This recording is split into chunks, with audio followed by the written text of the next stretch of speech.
That could be a problem too, yes. Let's address that. Let's start renaming.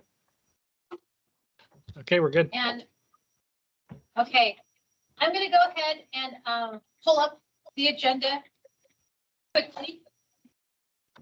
I did not do that. And then I'm gonna ask if we can do our roll call so I can make sure that I have everyone counted for. One moment.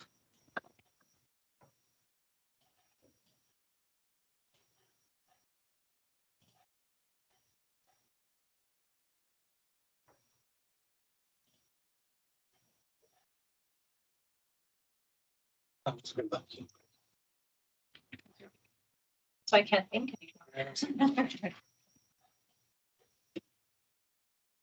And I put the temperature down to 72, so if it's still not cool enough, let me know and I can.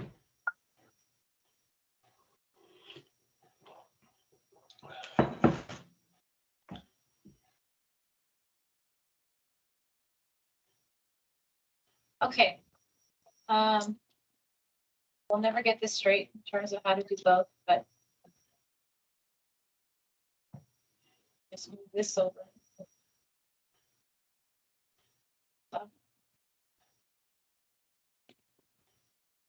Or if you would like to call the meeting to order and then I'll do roll call. All right, good afternoon, everyone. Today is May 23rd. For the record, time is 1:34 p.m.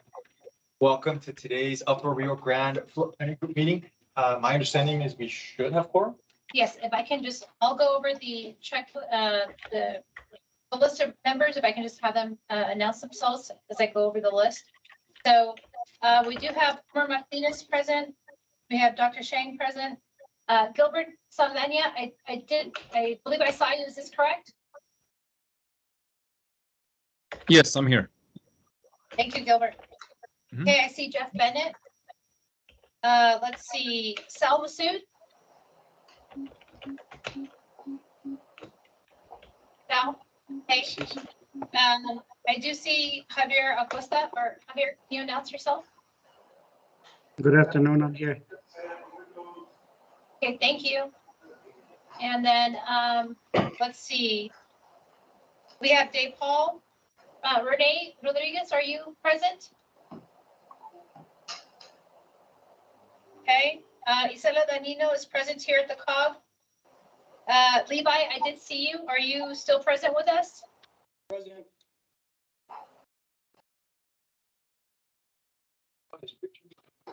He just said. Okay, No volume. all right. And then I do see Carlos Velarde. And then also Anita Keys, Hello. present. Yes, Hi, I'm Anita. present. Thank you. And I do see that our Mr. Elijah Casas is present as well from General Land Office. Yes, I'm here. Good afternoon, everybody. Thank you. Good afternoon. Good afternoon. And so just to verify, do we have James Weaver? Vanessa Herrera? Delbert? Okay. Somebody on their Chase concert, guest? Judy Lucio? Okay, and Larissa Place? And how about Judy Elvis for the Soil and Water Conservation District? She might be just over Judy Elvis. I do see that you're here. I know that you're having problems with your mic, so I'll make that. Okay, I do see a hand being raised. Oh, Judy. Okay, so Judy's just letting us know that she's present. Thank you, Judy. Okay, any guests, would you like to announce yourselves?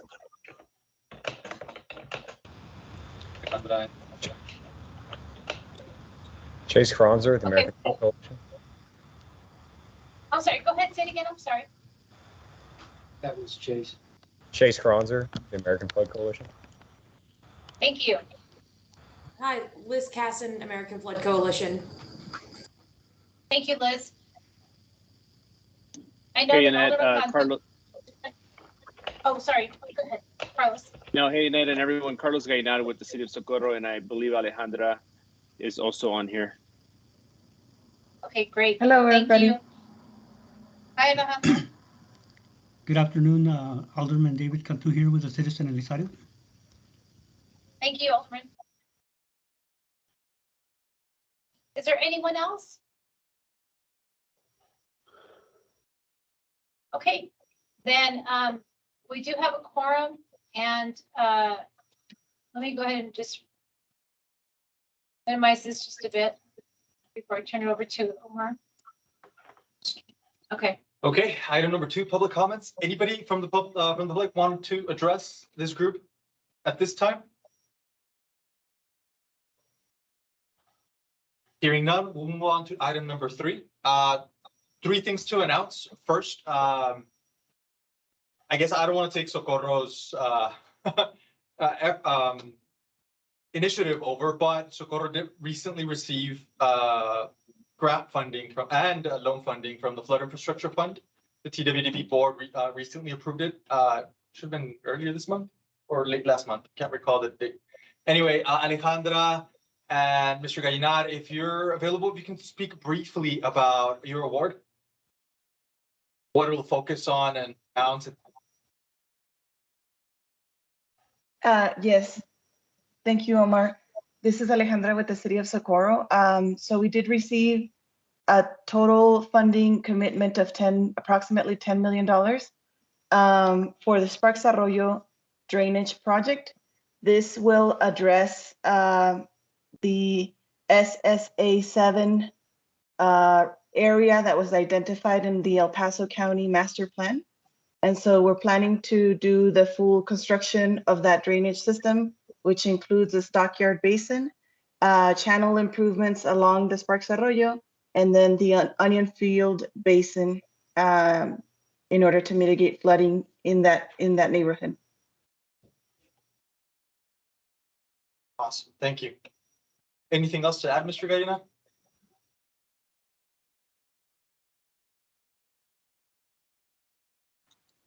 Hey, Omar, no, we're good. Thank you so much.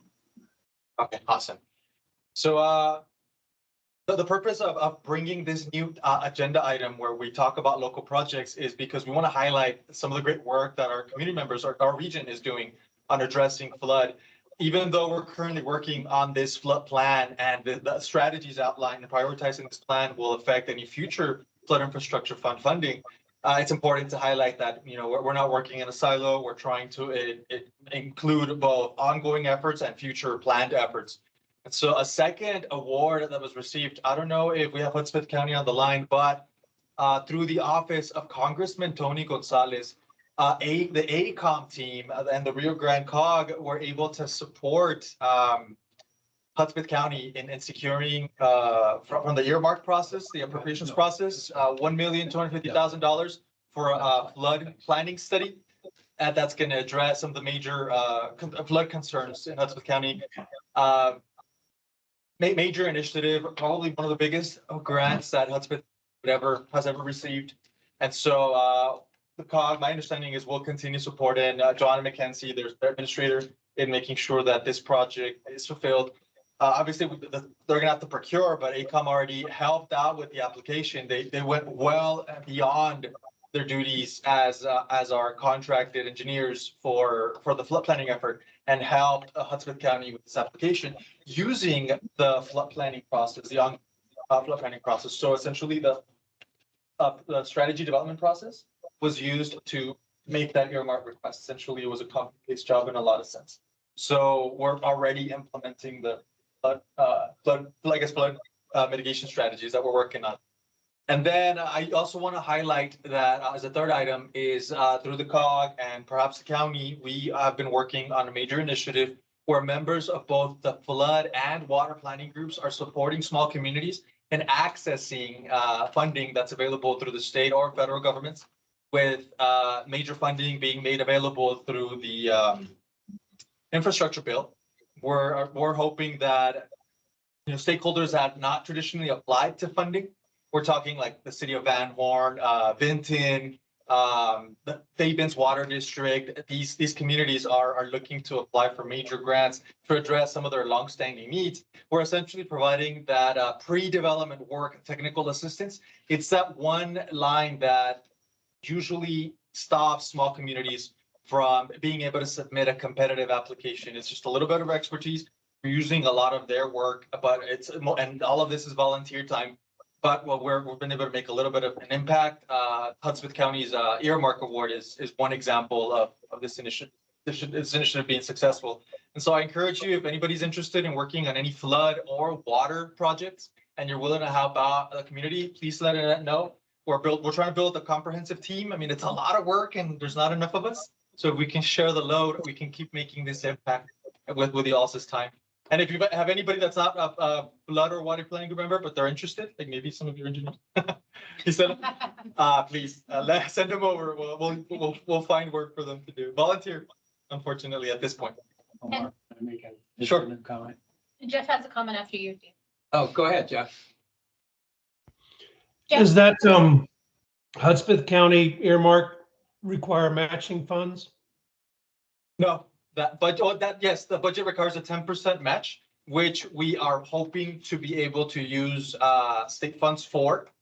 Even the flood planning effort, because you can do pre-application work counted as a match, or I mean, we're willing to do like the indirect or some administrative work, some technical work. I think we can make that 10% fairly easily. Is that 10% available to the other communities as well? But I mean, I've worked with Fort Stockton, Presidio County, and 50% match is something these communities can't get over. So I'm curious how that came about. I'm sorry.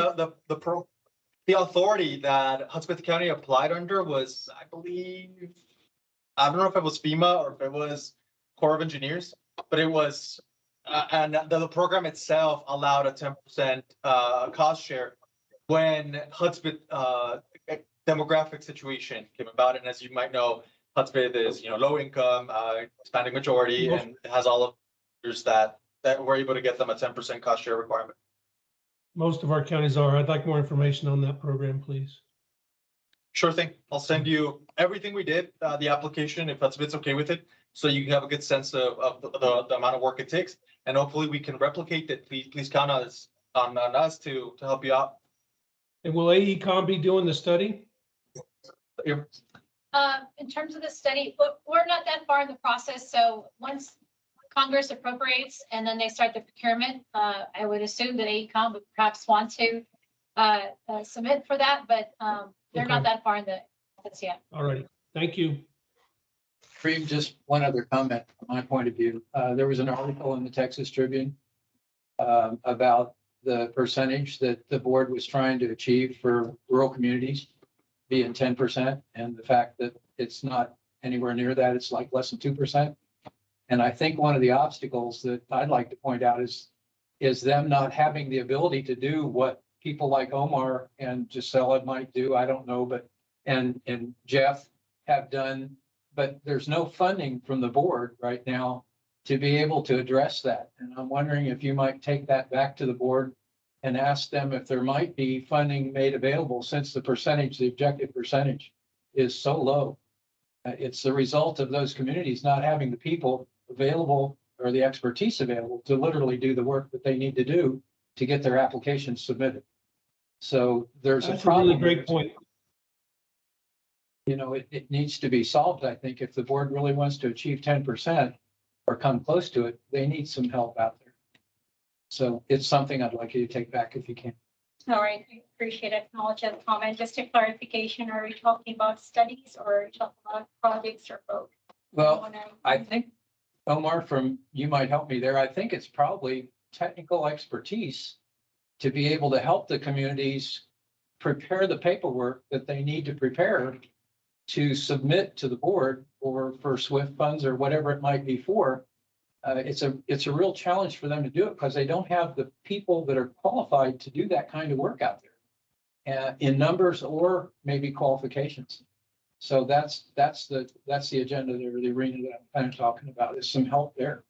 And Omar does it. He's gone out and done it kind of almost in his spare time, to help them. And it's great that he did that for Hudspeth and maybe for others, but you know, we can't, you're never going to get to 10%, which was the objective of the bill, you know, to get to that level without that kind of help out there. Okay. Okay, Yeah. thank you. Is there any suggestion of what might be helpful?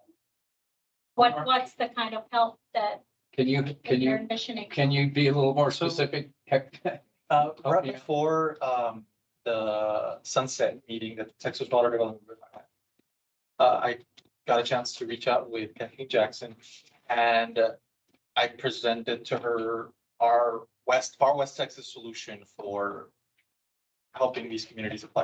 And so she asked me for a white paper, and it was delivered.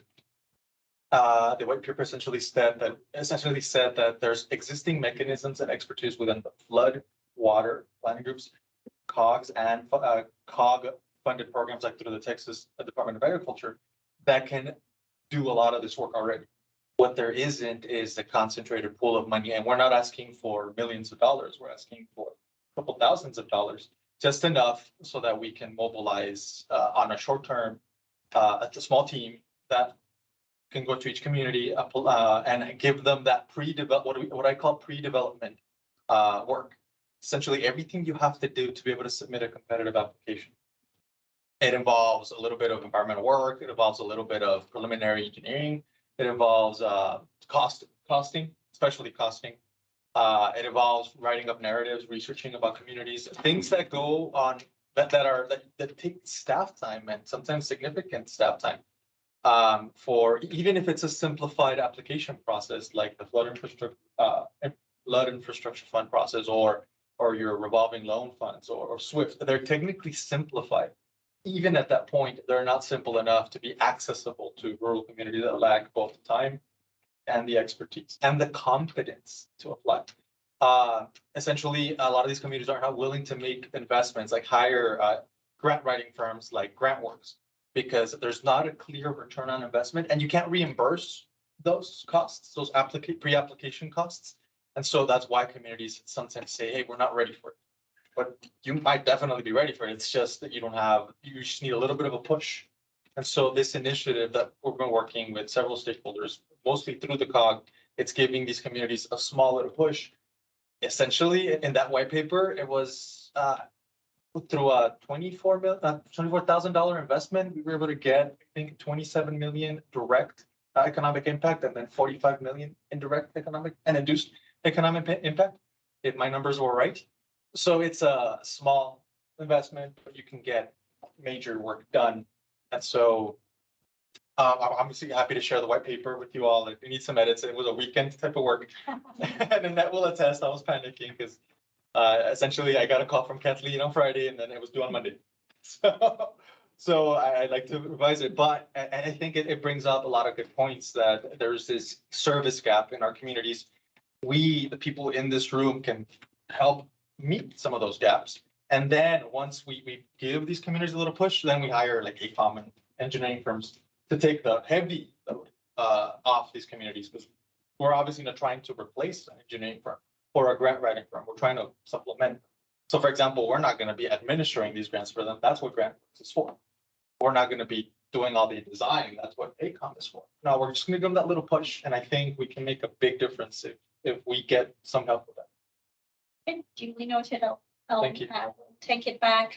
I think you mentioned it for the FinCat one. We do have communities who have applied or who have taken the support of consulting firms, and they were given dates where they're able to reimburse some of those costs, because we're aware that a lot of our communities do not have the resources to leverage these funds or apply. That's true. Funds. That's what we're trying to solve. And get you guys up to 10%, which meets your goal. Were you aware that can be applied for and some of the costs were reimbursable? Yes, but it's not everything. Like it's not every program. What you are able to reimburse on is, for example, more contractual work that you sign a formal contract. I invoice these communities, and the work we're doing is even beyond that. It's beyond like with Van Horn. I mean, we just got a team together and started writing an application and got lucky. And did all the small components with it that needed to be done. If you formalize the process for you to receive reimbursement, then there's complications because now I'm doing this, and for example, for example, I have a lot of conflict of interest. Like, for example, I'm working at the flood planning group.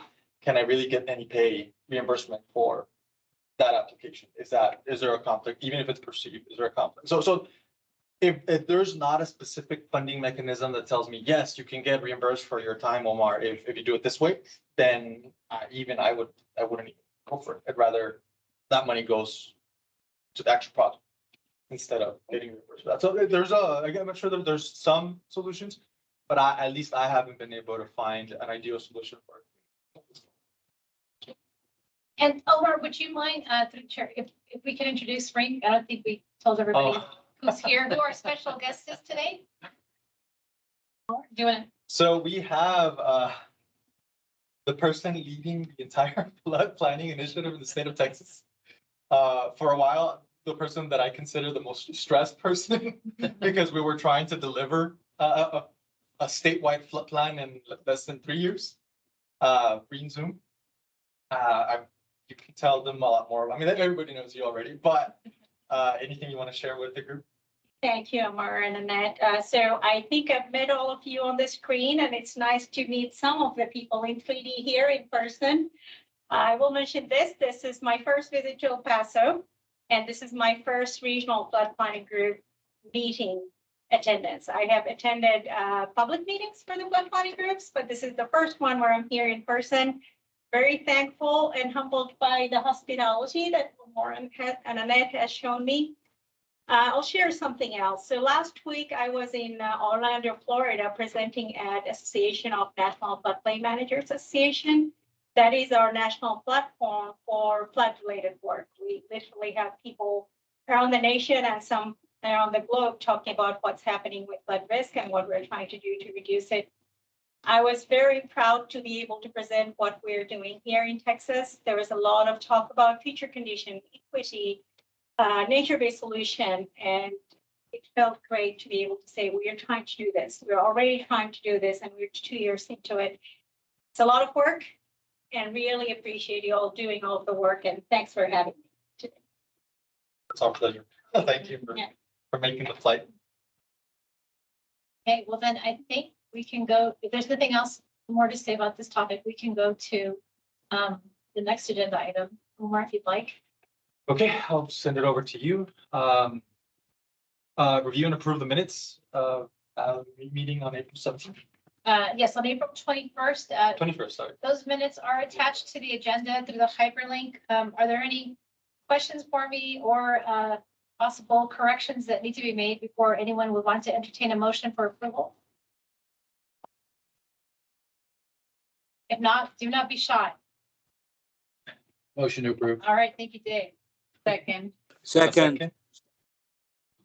Sal, the suit just joined. Hi, Sal. Yes, thank you. Hi, Annette. Okay, Sorry I was late. Discussion? Sorry, Sal. Uh, Hearing none. All in favor, please indicate so by saying aye. Aye. Aye. Anybody opposed? Awesome. Motion passes. Item number 5. Annette, all yours. Yes, so this is a request from the Rio Grande Council of Governments for approval of expenses. And these expenses represent January through March. And so you can see here what the request is for Rio Grande COG is $8,118.36. The line items associated with those costs can be seen as well. And then if we go to the next page, these are the costs that have been identified by AECOM. And so their total request is going to be $233,824.42. Just one item to note in case anyone is might be concerned, like others that have told me previously, we do not have the additional $616,000. It's not considered in this request. And so although you see that AECOM has the utilization up to 77, almost 80%, with 22% remaining, we still need to add the additional $616,000 into their total amount. So that will be forthcoming. That's an agenda item that we wanted to speak to you about as well. So in case anybody was interested, we just wanted to make that note. So that's the request. The request is to approve administrative expenses for AECOM in the amount of, let's see, where did I go? Yes, $233,842 with 42 cents. And then the council of governments amount is, don't laugh, Dave, $8,118.36. It's 231,824.42. Oh, it's 231?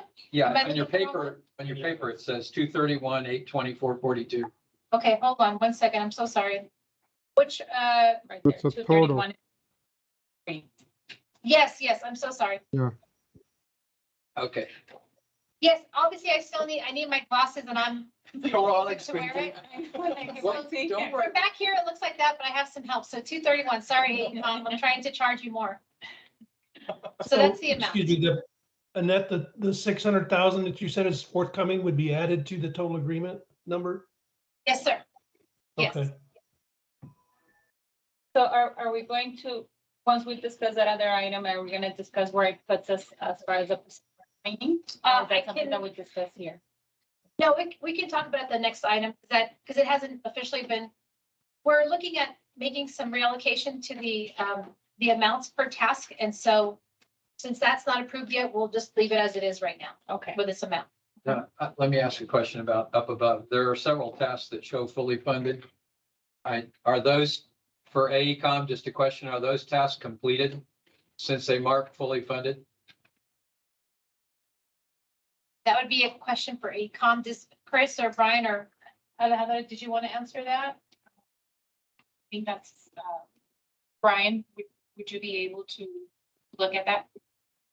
Or answer that question? Brian, are you still up with us? Hey, this is, Go ahead, Chris. yeah, this is Chris Wright. Oh, that's okay. So we still do need to finalize the tasks that are highlighted because we have not submitted those chapters for review yet. So the answer is no, the scope of work is not completed for those tasks at this time. Okay, so the funding that's marked as allocated is not adequate in those tasks, and you're going to have to add funds to those? I'm sorry, can you I repeat think- that? I think actually, what I need to do for you, Dave, is just verify, we don't want to misrepresent and make it seem as if that's exactly how much money has been funded for each of those tasks. Because there may still be some funding remaining in there, so I need to get that for you. Oh, that's how much has been funded in each of the tasks, is what it's showing right now, I need but to not what was allocated to each task. I need to verify that for you. Okay. So there may still be some funding within each of those tasks where they can complete Okay, that work. if you do that, I appreciate it. Yes, sir.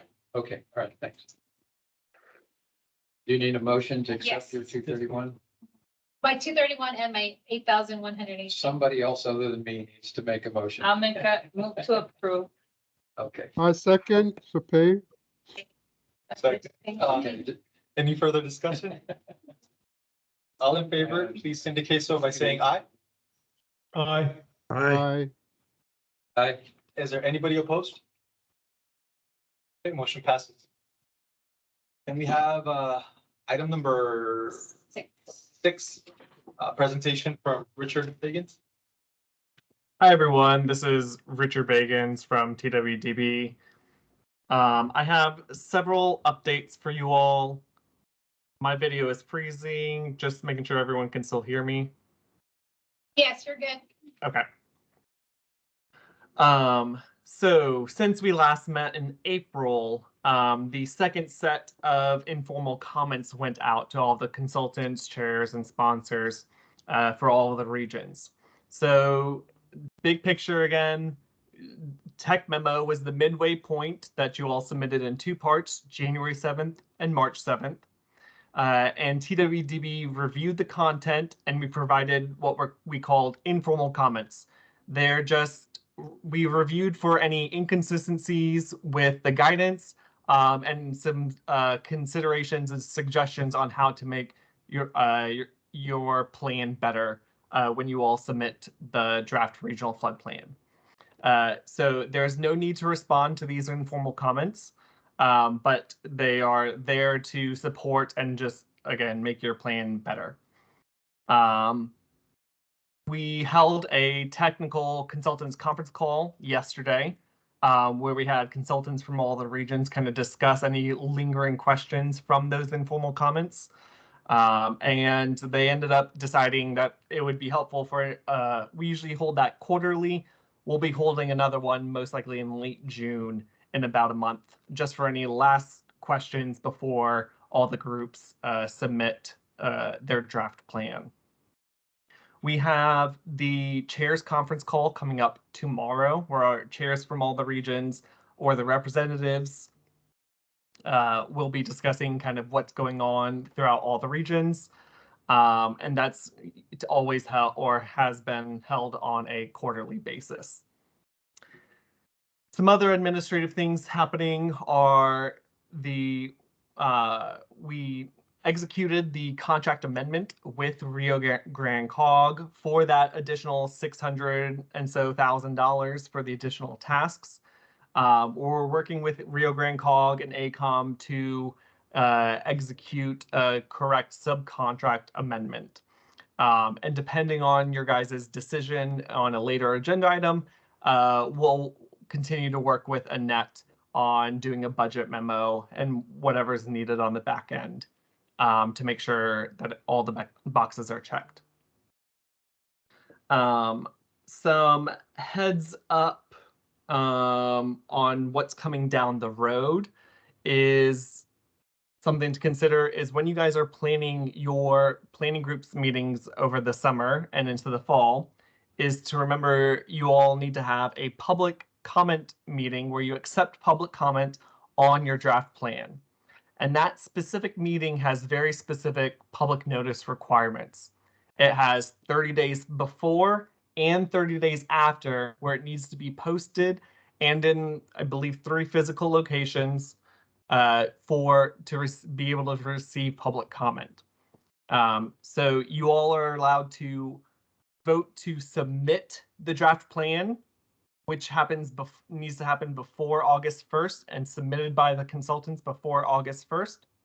But that public comment meeting can happen after that August 1st deadline, but strongly suggesting that it happens in either August or September, depending on your guys' timeline. So that when the 30 days after that meeting happens, there's still time for the consultants to address any of the public comments before you all submit the final adopted plan late this year and potentially January. Something else I want to call attention to is that kind of, again, big picture wise, these next 2 months are kind of the most like crunch time, informative, content heavy months that we'll go through. You all will be, as the consultants start releasing all the draft chapters over these next 2 months and all the data that they've compiled, it is up to you guys, the regional floodplain group members, to review these chapters.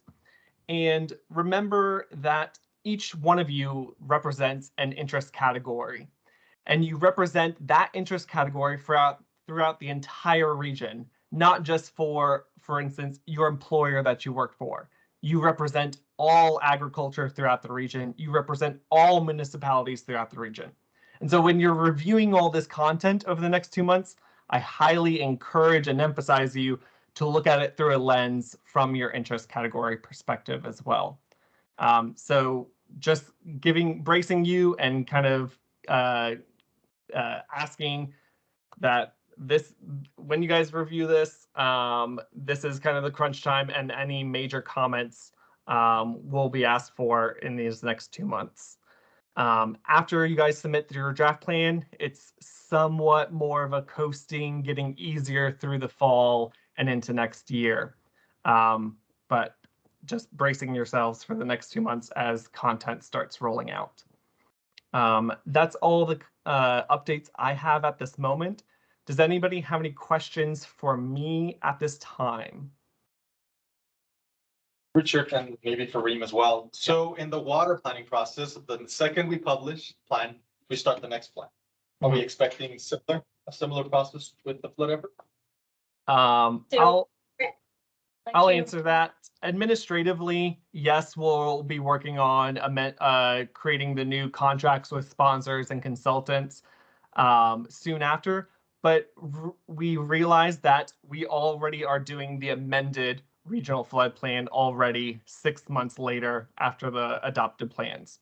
So it's not going to happen day after you guys submit your first regional flood plan, but it will happen soon after, and most likely gearing up after the amended regional flood plan next July. It will be after the amended regional plan is done. Awesome. Okay. Trying to see when we schedule the completion party, right? Will that require a new RFP and everything for reconsideration of contract for next So, year's plan? Much like the water planning process, depending on which one we're talking about. So we have a contract with the sponsor. So we'll have the same, we'll have a contract with the sponsor. And then the sponsor will procure the technical consultant who will do the work.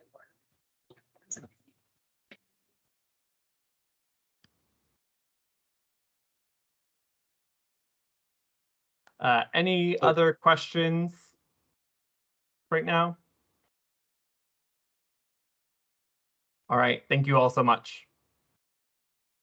Thank you. Okay, item number 8, Annette, all yours. Yes, thank you. So Seven? seven, yes. That wasn't 7? No. Sorry, right. American Flood. Sorry, Liz. Wait. I don't have my glasses, Liz. I'm sorry. All right, so this is a much anticipated agenda item. Liz with the American Flood Coalition has requested for us to hear a few words from her, as well as the state director for Texas, about what work they're doing right now in our communities. And so they're just gonna take a little bit of our time, because I do see them as a valuable partner. I know that she has made great efforts with Omar in previous discussions to get in front of the group. And so we're finally able to make that happen now. So if I can ask Liz to introduce her group, and then we'll get started with the presentation. Great. Thank you so much, Annette and Omar and everyone for joining or for allowing us to join.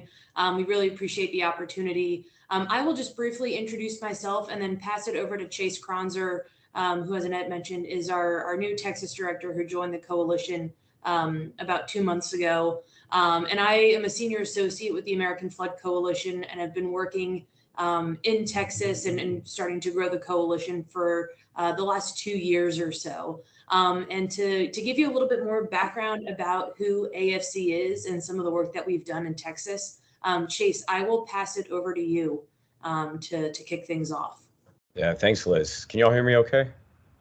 Yeah, and Chase, let me know when you're ready for me to run the slides. I just have to move it over to the right. Yeah, I'm ready. You can go ahead. As you're doing that, just a quick brief intro about myself. As Liz mentioned, I'm the new Texas director, started about 2 months ago.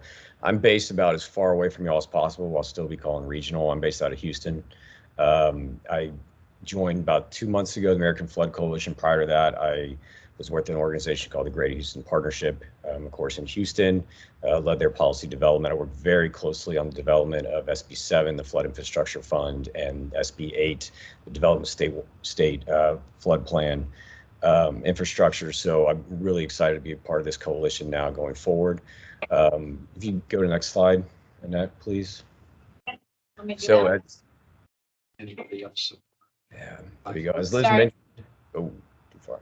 I'm gonna go Well, one more, I'm sorry. It's all right. We are a 501c3 nonprofit, Nonprogress Coalition, advancing solutions on both flooding and sea level rise. We're in various states throughout the country, but most recently we added the Carolinas and Texas here. We have about 280 members throughout those states. If you go down to the next one, Annette.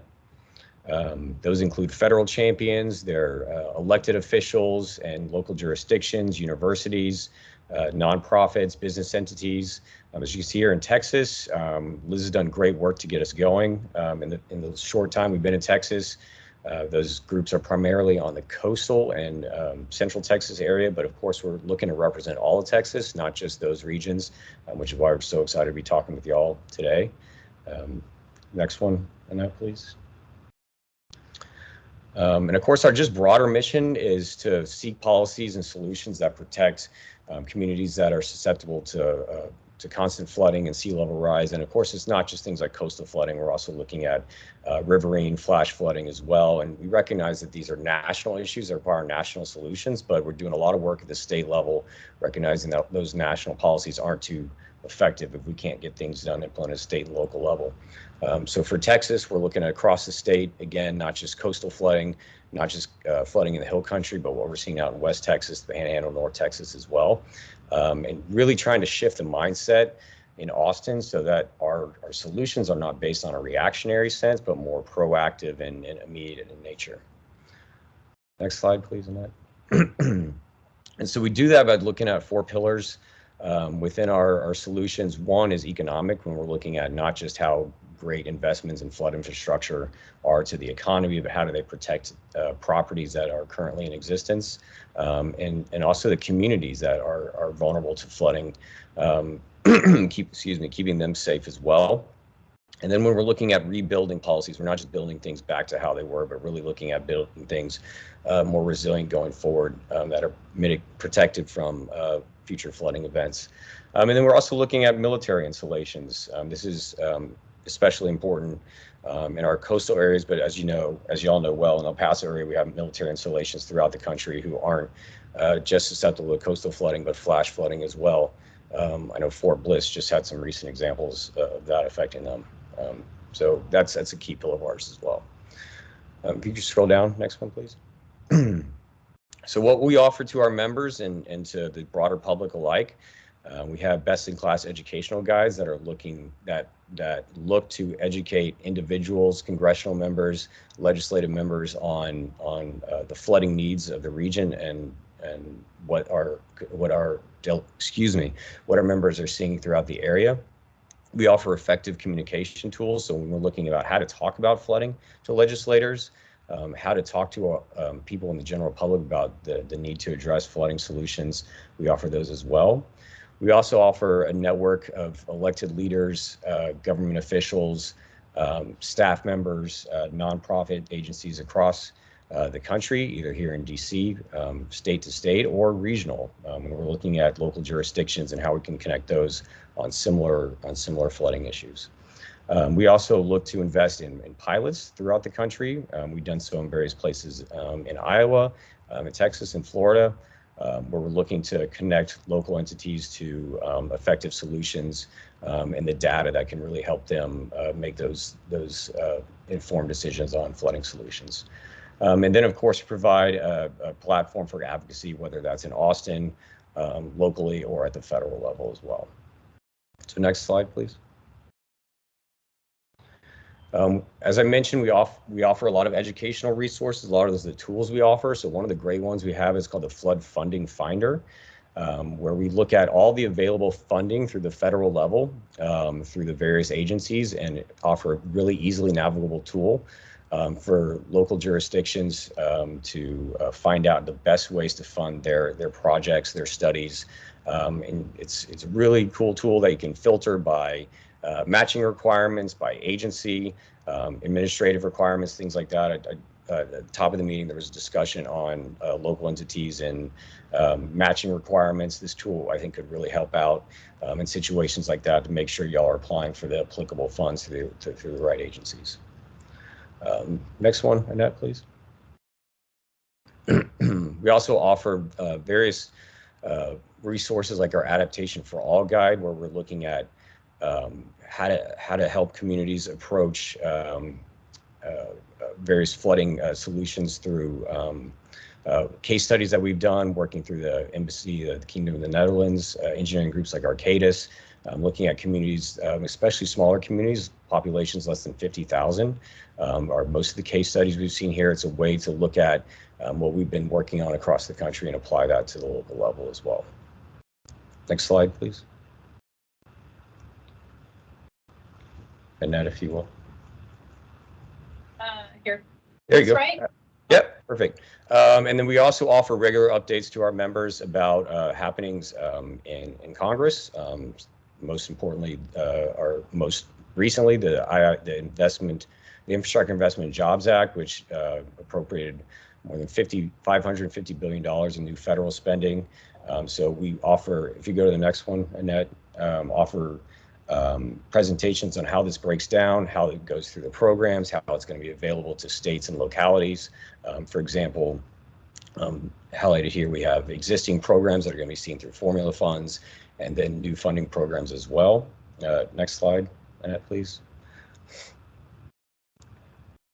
So again, just breaking down what might be available immediately through formula funds, whether it's through the Army Corps, whether it's through FEMA, the BRIC program, what might be coming up through new programs, the Storm Act or Protect grants coming out, and then future programs such as these resilience accelerators created through the Act.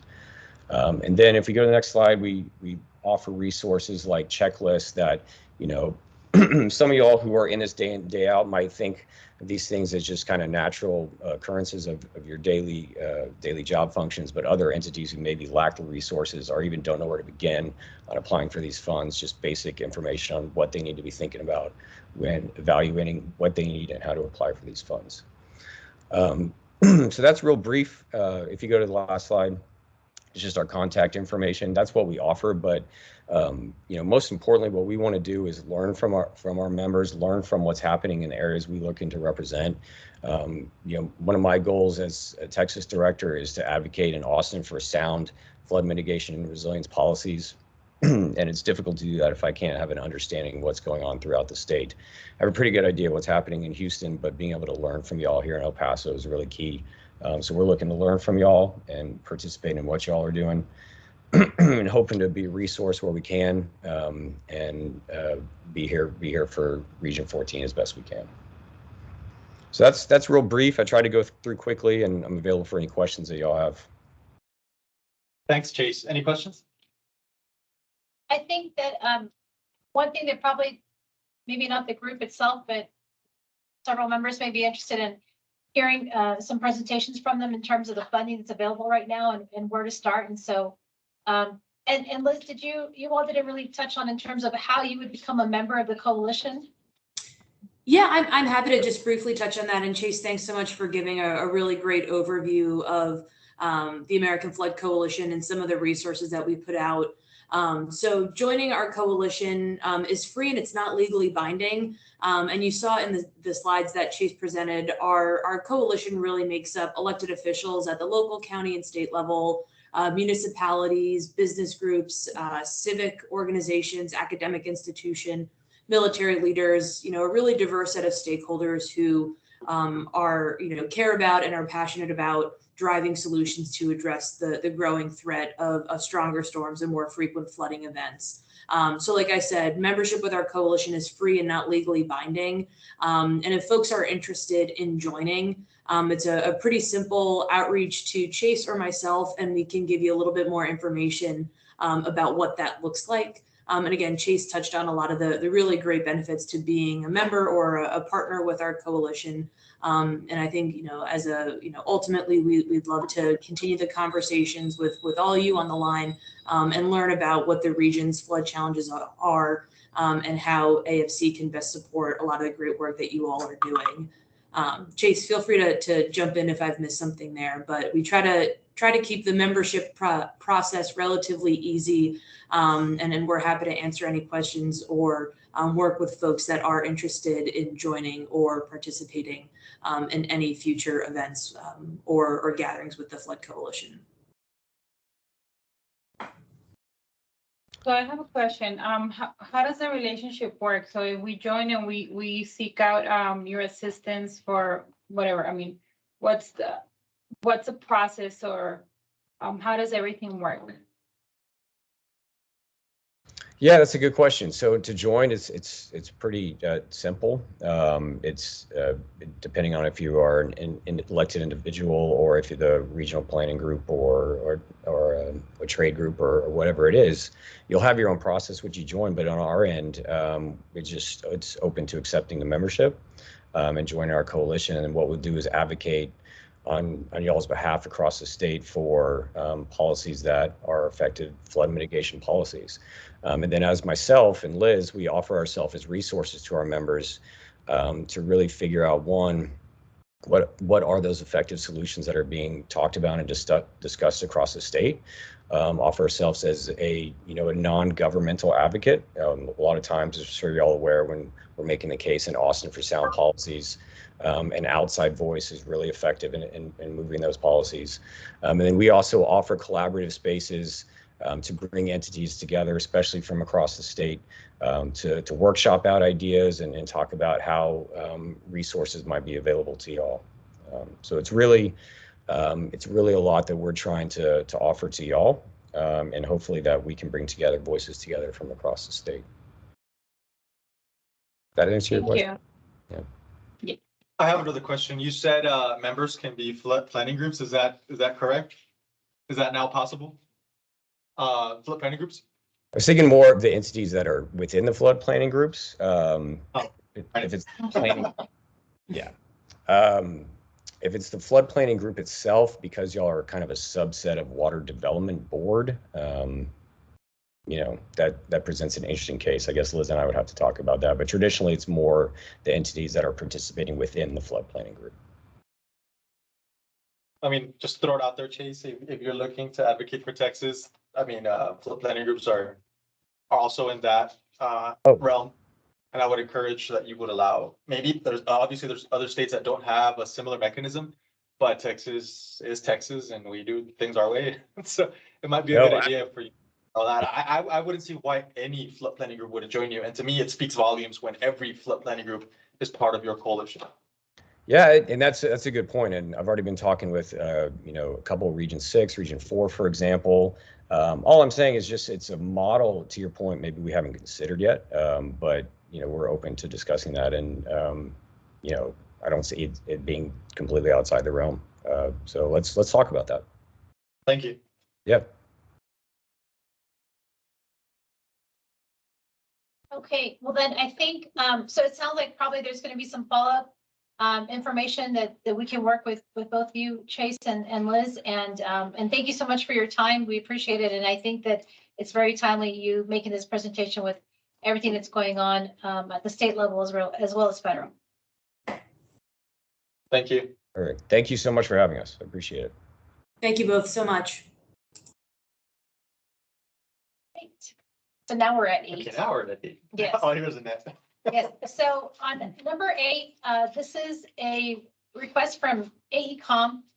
Originally, this is how the additional funding was approved by the flood planning group. We were looking at task 11 for $116,400, task 12 at $353,192, and task 13 at $146,808. If I may ask for Chris or Brian or even Alejandra, would you be able to talk to the group in terms of the amounts that you would like to revise and the reason for that?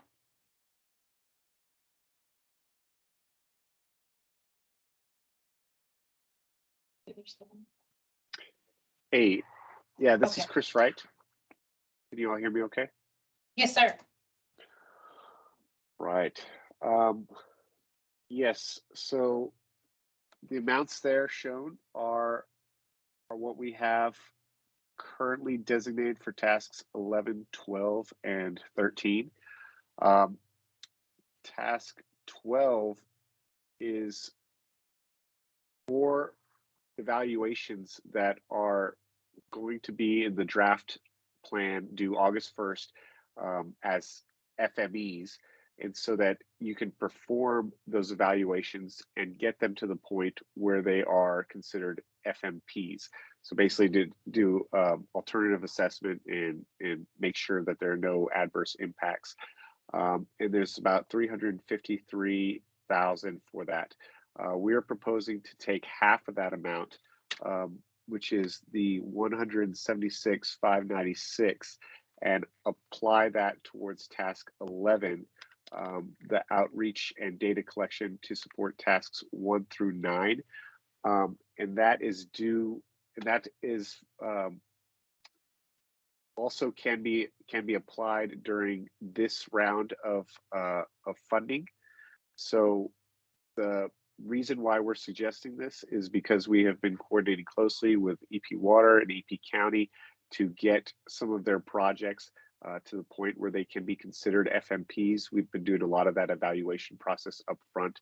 We've also been conducting several stakeholder meetings with not just the regional flood planning group, which I've heard that we've had the second most number of meetings out of all the regional flood planning groups.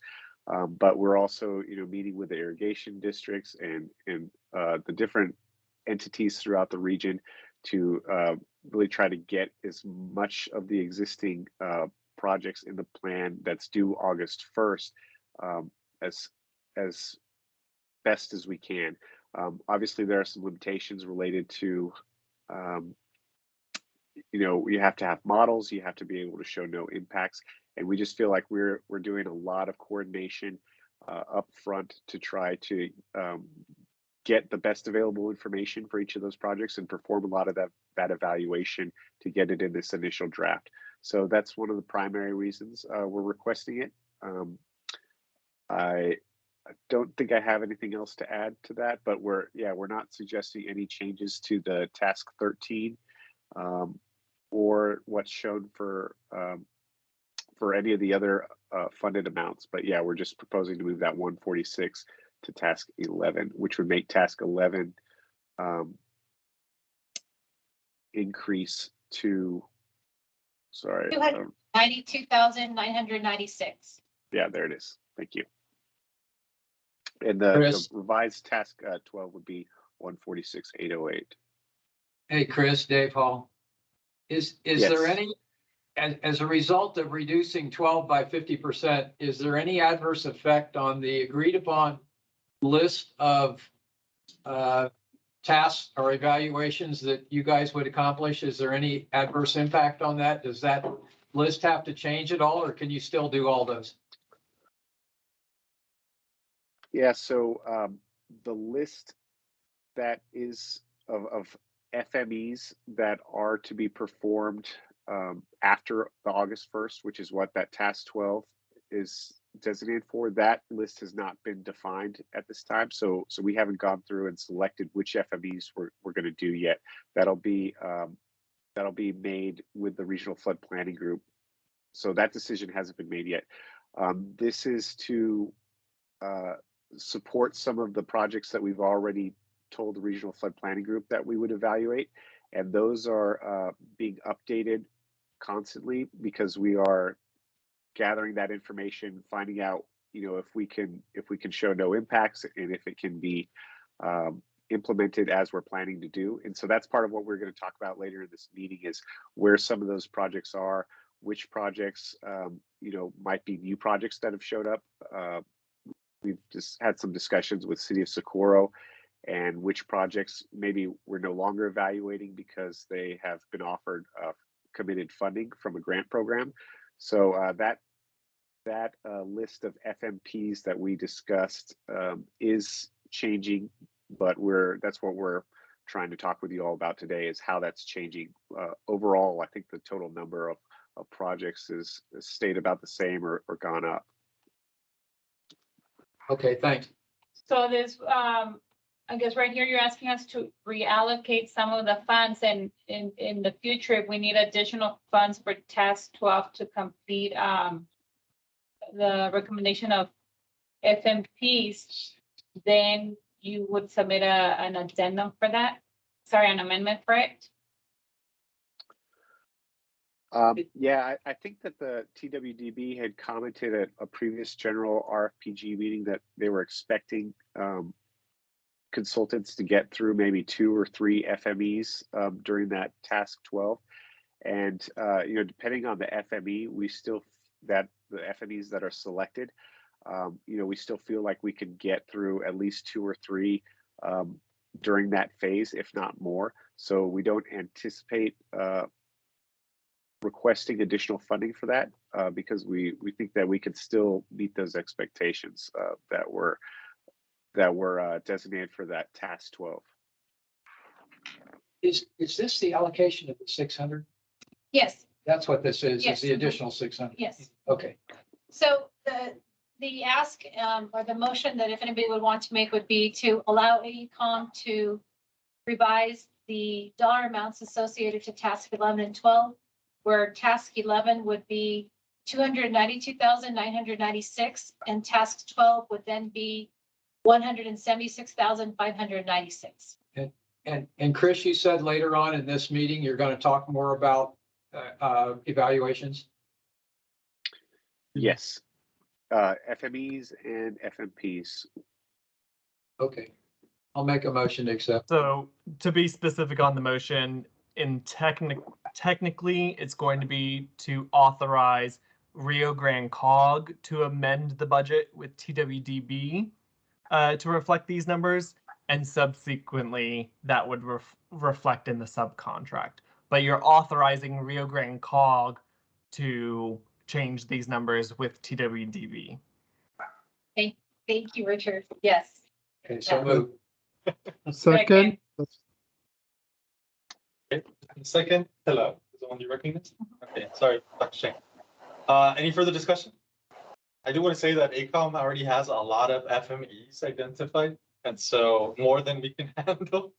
So I think they've done a superb job, and I think that might be impressive. Good idea. All in favor, please indicate so by saying aye. Aye. Any opposed? Okay, motion passes. Thank you. And the next agenda item is going to be AECOM with their general updates, and I think Brian will probably take over on the presentation with the slides, and Alejandra is here to introduce the group, the team for AECOM. Well, thank you, everyone. Good afternoon. My name is Alejandra Marco. Welcome. It's been really nice to be here in person. The first meeting that we can meet face to face. So thank you for that welcoming, of course, being here in person. So today our AECOM team will be giving an update on the regional flood plan.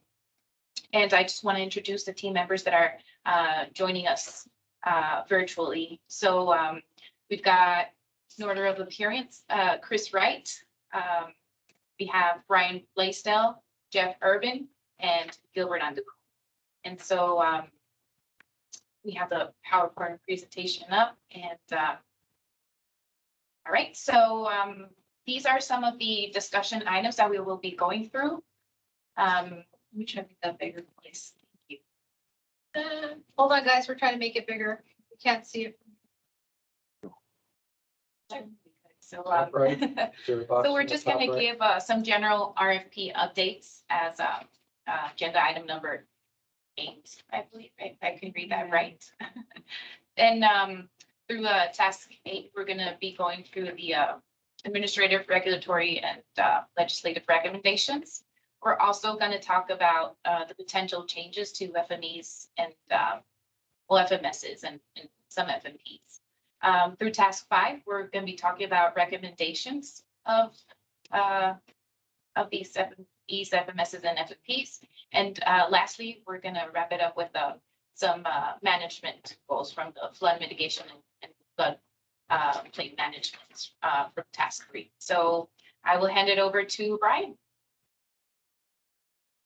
Thanks, Alejandra. Hi, everyone.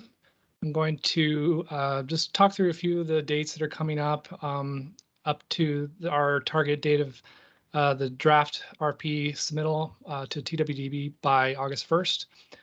So being that this is the first cycle flood plan, a lot of these initial dates leading up to that August 1st date are fluid. And so we are currently wrapping up our work on Chapter 1, and we'll be submitting that to you all in a matter of days. Chapter 2 will come following that mid-June timeframe, along with Chapter 3 and 4 shortly thereafter. We are planning to submit Chapters 5 through 9, which cover tasks 6 through 10. Basically all those remaining chapters we're planning to submit early July by July 8th. And then we're going to have our aiming to have our next planning group meeting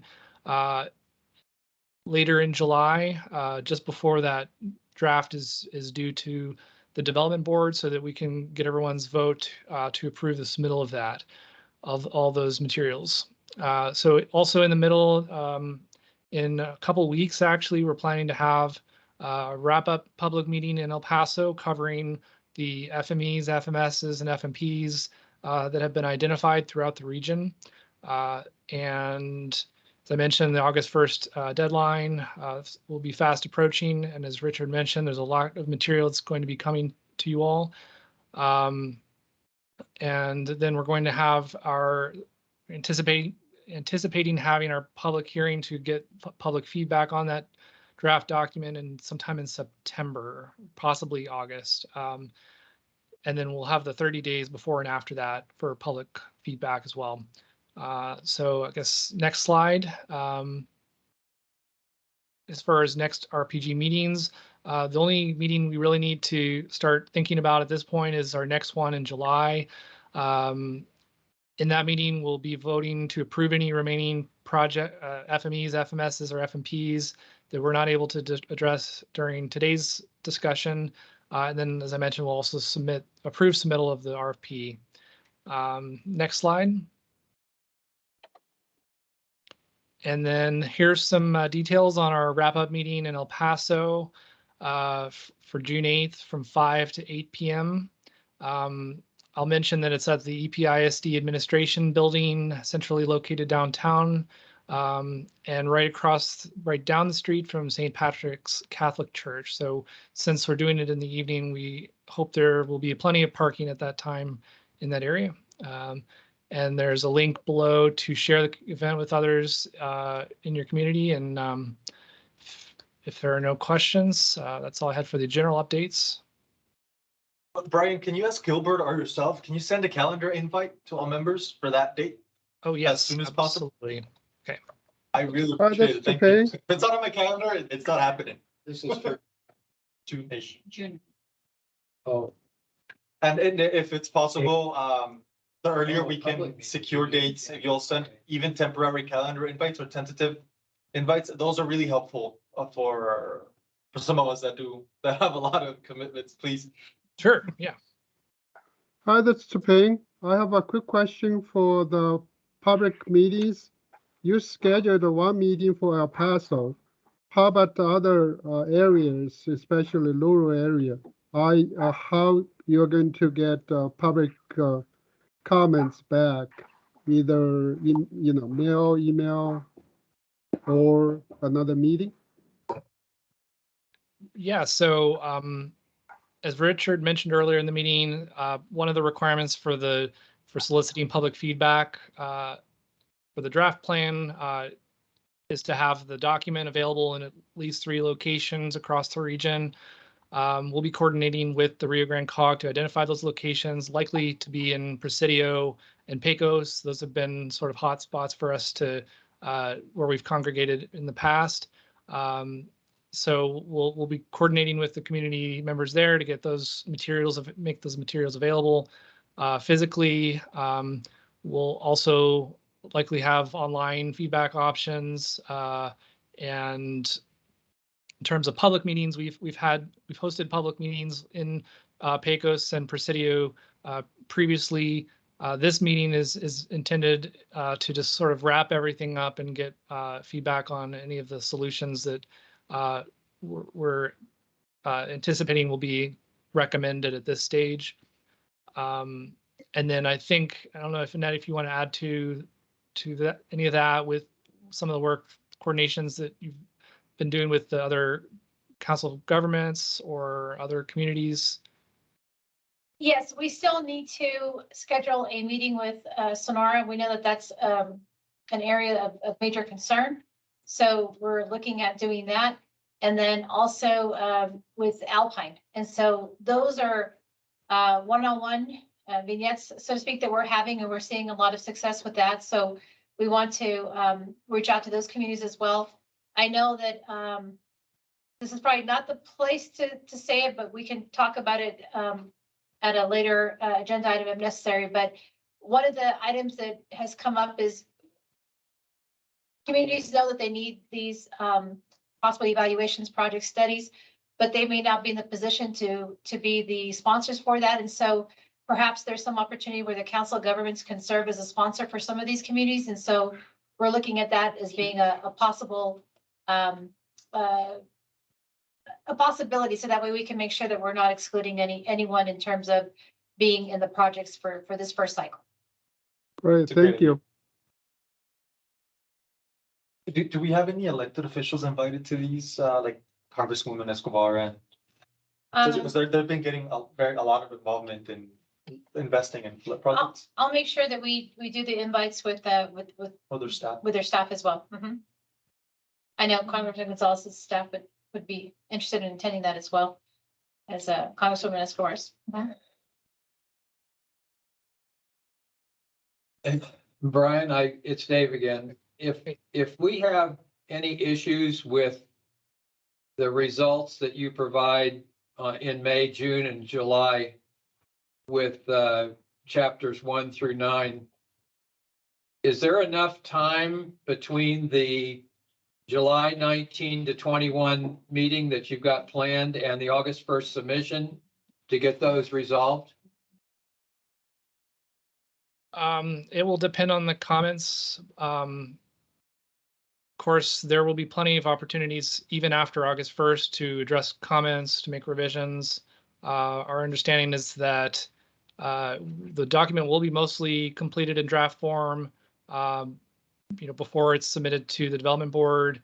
And then the remaining portion of the year will be, the several months will be, collecting and addressing various comments from the community and others. So part of the reason why we have these meetings to discuss the projects that Chris will lead later in this meeting is just to get your feedback right now, on the specific projects that we were going to include.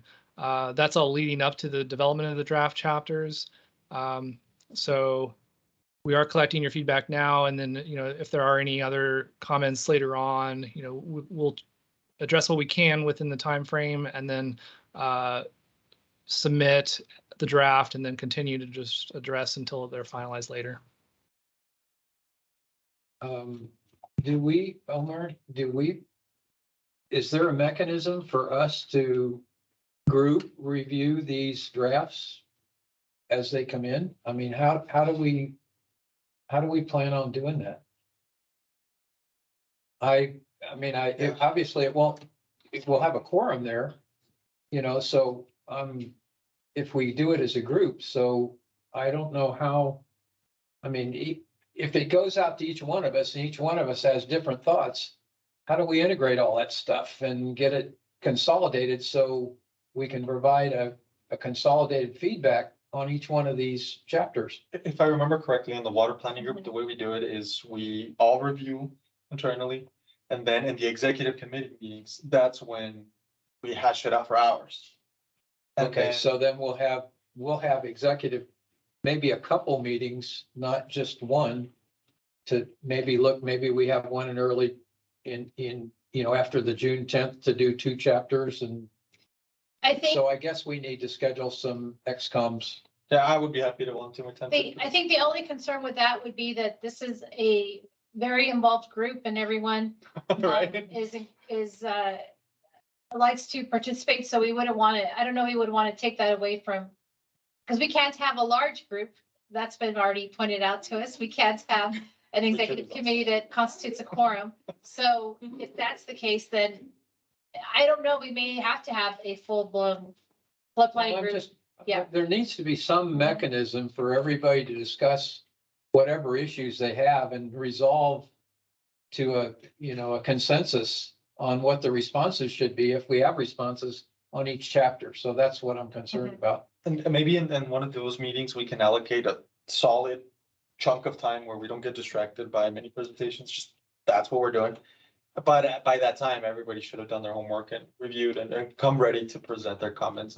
But we only have one meeting scheduled to do that. And that's July 19 to 21, which is only, 10 days or so before they have to submit on August 1st. So AECOM, did you have any ideas in terms of how the group was going to be reviewing the chapters? Were your thoughts that they would do it all independently?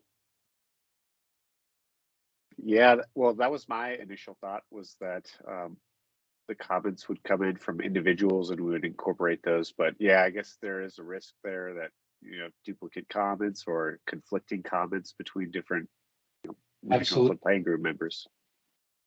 Yeah, that's absolutely possible.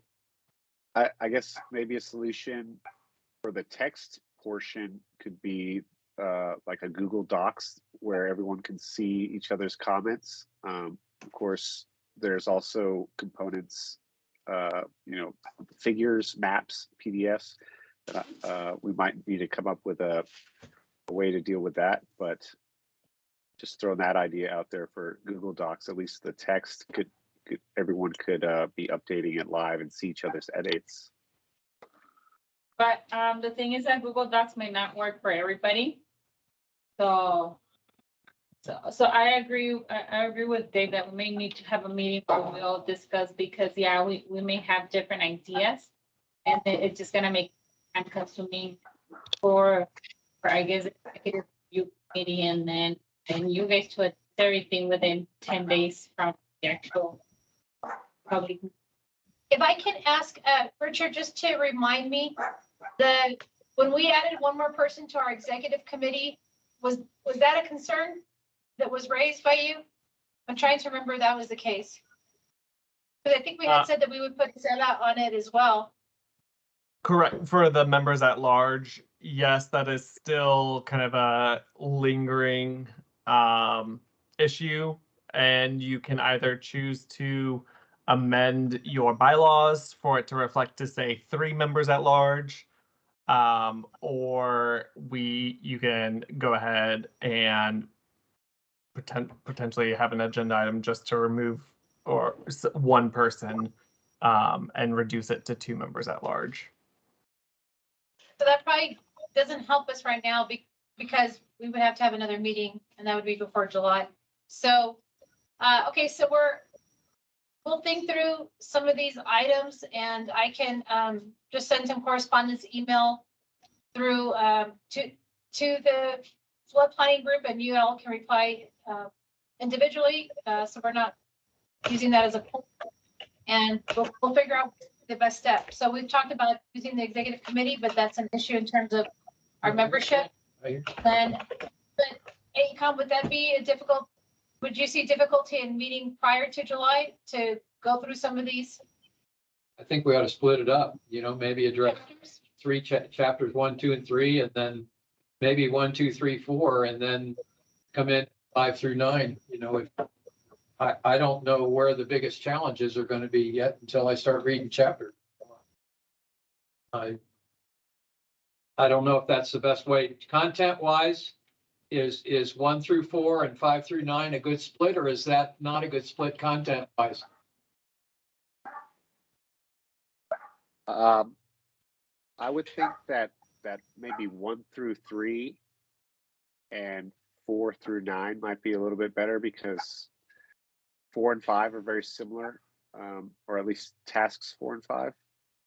Brian, do you have any thoughts on that? Yeah, I agree. 1 through 3 kind of standalone. Then for chapters, tasks 4 and 5 will be consolidated into a single chapter. Those are vision, our understanding of the scope organization.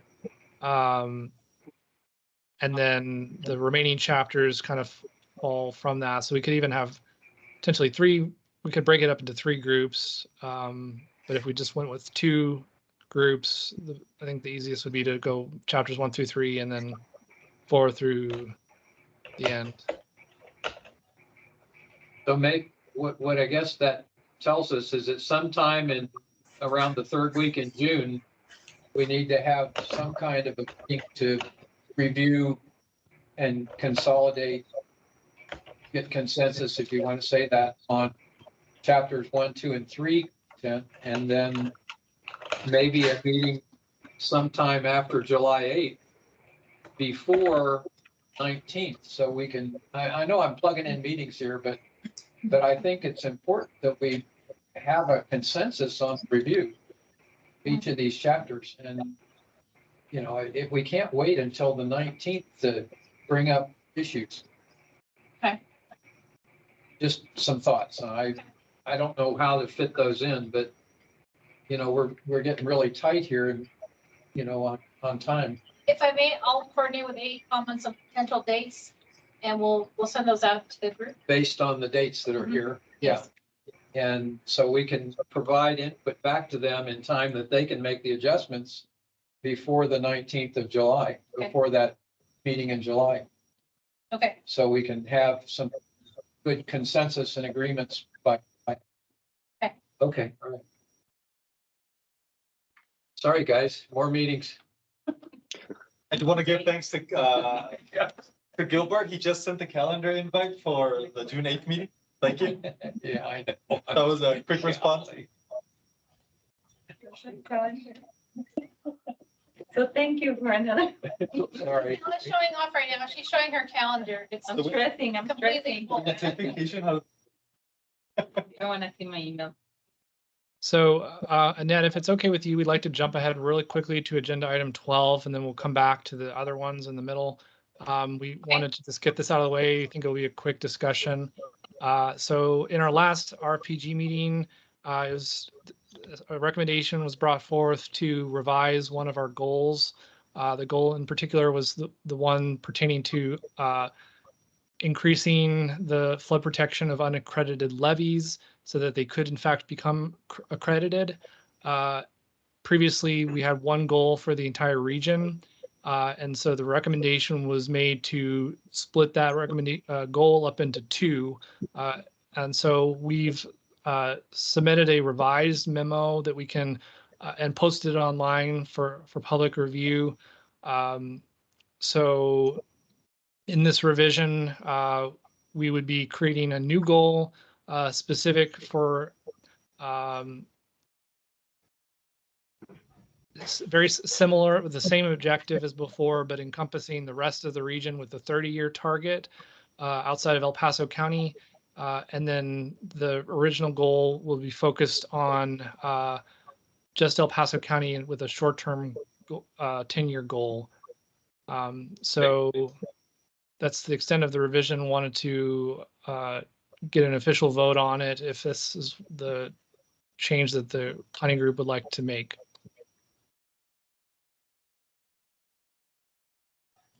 So with that, I guess, Annette, are there any discussion, any questions, or we can also just vote on it if no one has any questions? Yeah, I think we discussed it when it came up. I think it's a very reasonable thing to do. Absolutely. So entertain a motion? No, So somebody move. out there got a question? Okay. So move, that's okay. There we go. Okay. Dr. Shane, would you do me a favor? Would you turn on your camera? Oh, okay. Sorry about that, especially for our. There he is. Times. Okay. And Carlos, Carlos. Okay. If we so we have a motion from Dr. Thing. Jeff Bennett, second. Okay. Okay, any further discussion? Hearing none, all in favor, please indicate so by saying aye. Aye. Aye. Any opposed? Okay, motion passes. Thank you. Perfect. Thank you all. I think next, I believe Jeff will be presenting some updates on task 8. Yes, so this heads towards yet another meeting in the month of June, so brace yourselves. So basically for task 8, just as a quick review, it's to do the administrative and legislative recommendations that go into the plan for this particular region. And the 4 things that are supposed to be developed as part of this task 8 are legislative recommendations on management, flood mitigation, planning, or implementation. And for the same purposes, anything regulatory or administrative that could be recommended for, the different levels of floodplain administration that occur within the region. And then there's a catch-all for any other recommendations that they want to make. So, and also deal with new revenue raising opportunities if any entity within the region had some ideas of how they wanted to raise money and they wanted it expressed within the plan, we could do that. Go on to the next slide. So to date, we've been taking our existing contacts outside the region just because we know that that broad experience from outside the region is probably useful for sharing with entities within the region. So a while back, we developed a questionnaire covering relevant points of discussion associated with the task for Task 8. And we've had Zoom calls with existing clients, both in major population centers, which include Harris County and the city of San Antonio, and through Susan Roth, who's a sub to AECOM on this contract, who has a lot of experience with the state water plan dealing with small rural populations. We've got her doing the same type of work for the flood plan. And she's talked to these particular counties, and you can see that their population densities are similar to what we're seeing across this region. So we're finding out what these other communities have done and sharing that with the communities that'll be assembled within this particular region. Next slide. So this is the schedule we're planning to have for Task 8 to meet the deadline. We're going to confirm that we can get stakeholder attendance at this meeting I'm about to propose. We'll try to get that confirmation by the end of next week. And that may involve calling people up and buttonholing them and convincing them to attend, or at least giving them a spiel on why it's important. We'll get out questionnaires and points of discussion based upon our previous investigation. We'll get that sent out by the end of the following week. And then we're planning to have June 16th laid aside to have two meetings. One meeting dealing with the entities in El Paso County, which are really a different species of cat from elsewhere within the region. That's the city of El Paso, EPW, and the county of El Paso and the irrigation district, getting all them in a review in a meeting to talk about their recommendations on Task 8. And then the second meeting would be a series of rural counties and cities. And these counties and cities are chosen based upon the risk analyses that we've done that have highlighted that these cities probably have the biggest issues across the rural part of the planning group. So I wanted to stop here and see, we will have to buttonhole the rural counties and rural cities on the date, but I was wondering if during this meeting we could get the city and county of El Paso and EPCWID to see if the 16th works. Omar and Gisela and Gilbert, do you all have an open time on the 16th? Or do we need to move the date? It's a 2-hour meeting, right? The 2-hour Anytime. meeting. Okay. Omar? No, I'll accommodate whatever you said. I'm available after 10:30. All right, so we'll do it in the afternoon. And Gilbert Saldana, are you here still? Do you have a preference on June 16th or? Yeah, no, June 16 works for me as well. All right, so we're set for June 16th. We'll send out an invite. Like I said, we'll send out a questionnaire by the 9th, and we'll probably have a brief call just to get your creative juices going so that when we get together, we're efficient. So Make it let me within ask 2 you hours. that. I know that developers and there's other communities that are very interested in this topic, and we have Sam Masood. Sam, are you still on the call?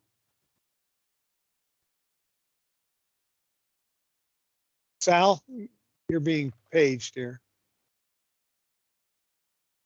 I think we lost him. Yeah, we may have lost him, but I know he was specifically interested in this topic. So is this gonna be open to them as well, or just city, county, and water improvement district?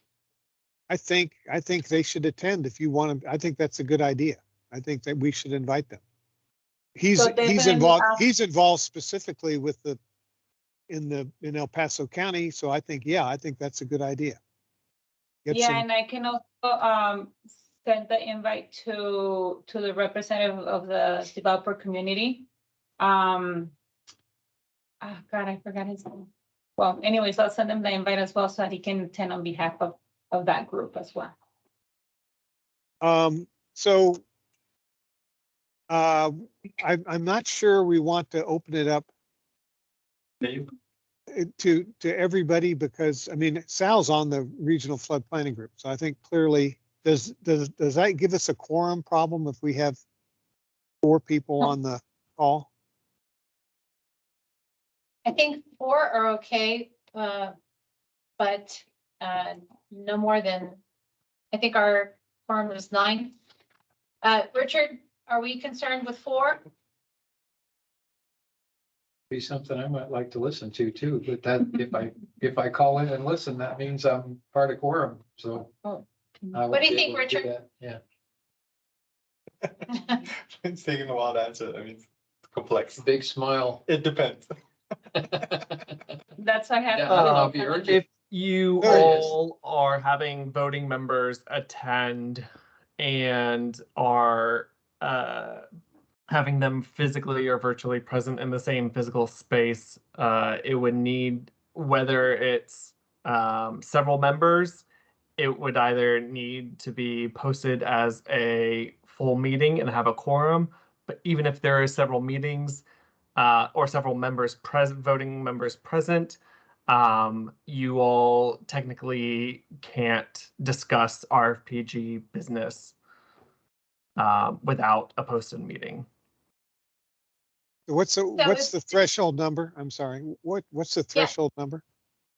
7. It's 7, Jeff. Okay, all right. I'm sorry. So we can have this meeting, and I think it's open for discussion whether, I just think we need to have a free, I don't know. It's an interesting question. I think it's your all's, I think it's your all's choice on who you want to invite to that meeting. So I want to be there, and Sal wants to be there. And I'm not sure who was also part of. I think Probably. Sal represents the developer community. I don't think we need to, it's up to y'all, but I would suggest that since Sal represents that community, him being there, he covers that need, but it's So we you would all's have- choice. We would have Isela, Omar, Sal, Go. Bert. I mean, that's less than 7. And Dave? Yeah, I can call in, and if I need to drop, I'll drop. You know, but if I can. I'd like And to be there. Gilbert, obviously. Yes, so we would be at 5. Okay. All right. Okay, good. And then, so we're going to have that on June 16th in the afternoon. And I will add those 5 and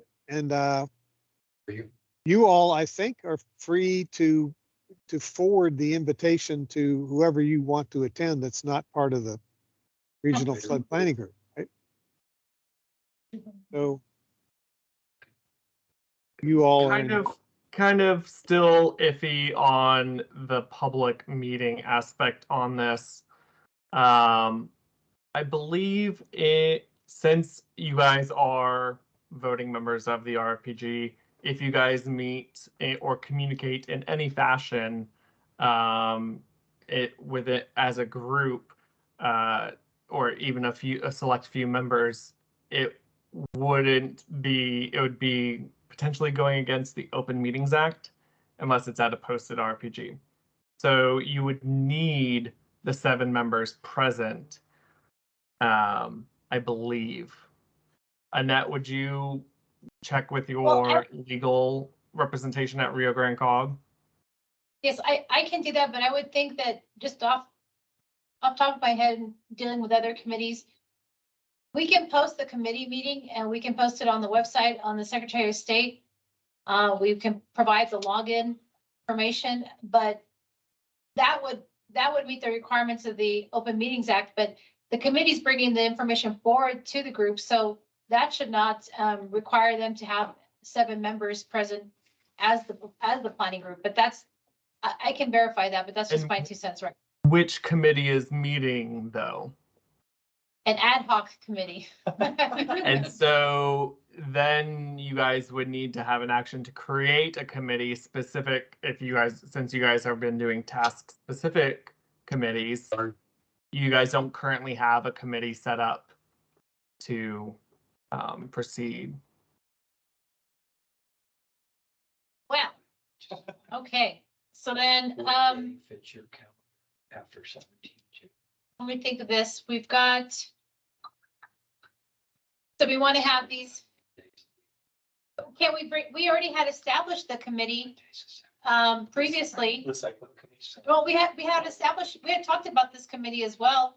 And we had, I think we had members who had been interested in participating. So can we just not use that committee? I mean, I know of Is 4 it- established we don't- committees for your region, and those were specific to certain tasks that I know I of. think. Jeff, do you want to keep going with your presentation? Let me find that information out so I can give this as an alternative. And then, then all right, did you want- Sal, Hi, Sal. so, hey, June 16, I will be in Dallas attending TAB board meeting as part of the Sun Belt. So is this meeting have the ability to be online, or we have to physically be there? You can be online. Okay, then include me. I can swing it then. Okay, Okay, thank you. thank you. Let me take a look real quick. We've got, I thought that this would fall under, let me see. Committee. 13 or 14. Yeah. Okay. Got a suggestion.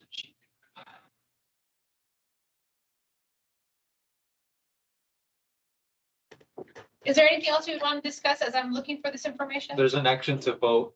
There's an action to vote on basically the schedule that we showed on the previous slide, which is to have the meeting on the 16th. And to get the information for the meeting out the previous week and to confirm the attendance the week before that. So that's just a vote that you all are in line with the general approach. And obviously we'll have an amendment to have a committee if we need one. Can you remind me what the purpose of subcommittee 4 was for? Ryan, do you have that? Andy? It was supposed to be for task 8. So there you go. So we've got on subcommittee 4, we have Omar, Gilbert, Levi, Anita Keys, Isela, and Sal. Perfect. Okay, so we're already set. 1, So 3. so we should have let off with that. Sorry. I remembered something. No, but sorry, all kidding aside, so if that's okay, Richard, that committee has been established, that was approved, we just have to post. Would you be in agreement with that? Yes, if you guys are sure it's that committee, subcommittee number 4 was for task 8. That doesn't ring a bell in my head, but I'm looking through past emails. But again, it's up to you all for final call and interpretation of your bylaws and the Open Meetings Act. So up to you, Annette. Okay, and I'll find the meeting that when we did approve that, because we had it, yeah, I feel confident with that. So if we just get a motion to set the date for June 16th for subcommittee 4, and I think that will be sufficient. Okay. Clarification on slide 10. Is that Dr. Leland, is it city of Wink or Winkler County? It's Winkler County. It's Winkler. It should be Winkler County. You're right. It's correct. Good catch.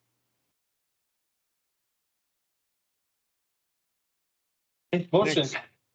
Yes. Okay, Isela Ladino made a motion. Second? Second. Thank you. All in favor, please indicate so by saying aye.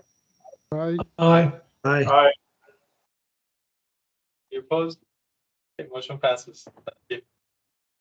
June 16. Please send a calendar invite. Yes. Yes, okay. Sooner rather right. than later. All right. So next, we've been on this for an hour, over an hour and a half, and I'm not sure we expected the prologue to the meeting, all the important things we discussed at the beginning, that we were going to take that amount of time on it. So this is likely to last another hour. Chris, what are you thinking? I think at the minimum another half hour, but likely somewhere between half hour and an hour. I'd say 45 minutes is a good guess. All right, so we're probably going to go over a half an hour. Do we want to take a break, or do we want to just go right straight through? I would vote, let's keep going. I got a hard stop in 46 minutes. All right, let's go. So the next one is we want to talk about changes to FMEs. So what this table is, and it's got a list on the left-hand side of the current FME that's in the existing technical memorandum that you all have approved. And we have some recommended changes to those that are in the new FME column. And I'm going to go through these individually. And we've put in local sponsors. And it's already been mentioned that the local sponsor may be, if needed, it may end up being the COG, but these are the entities who would be the sponsor that are getting the benefits from the study. And then we've got a column of what the total is, and the total is broken out between federal and then whatever the Water Development Board and local is. And the reason we have the federal located there is the larger costs for some of these FMEs is associated with dams, and the dam planning costs can be carried entirely under a federal program, so the state will not have to pay for that.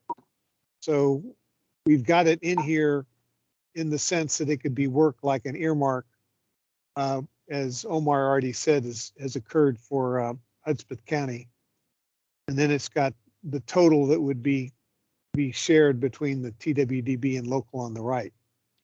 So the changes that we're asking for to these FMEs, we aren't changing what's being done by the FMEs. It's just as we got into writing the scope of work for these FMEs, we saw a lot of overlap between the FMEs, and we also saw that some of the aggregates we had made on the FMEs was going to make it difficult to find a sponsor to apply under the Flood Infrastructure Fund to get the FME executed.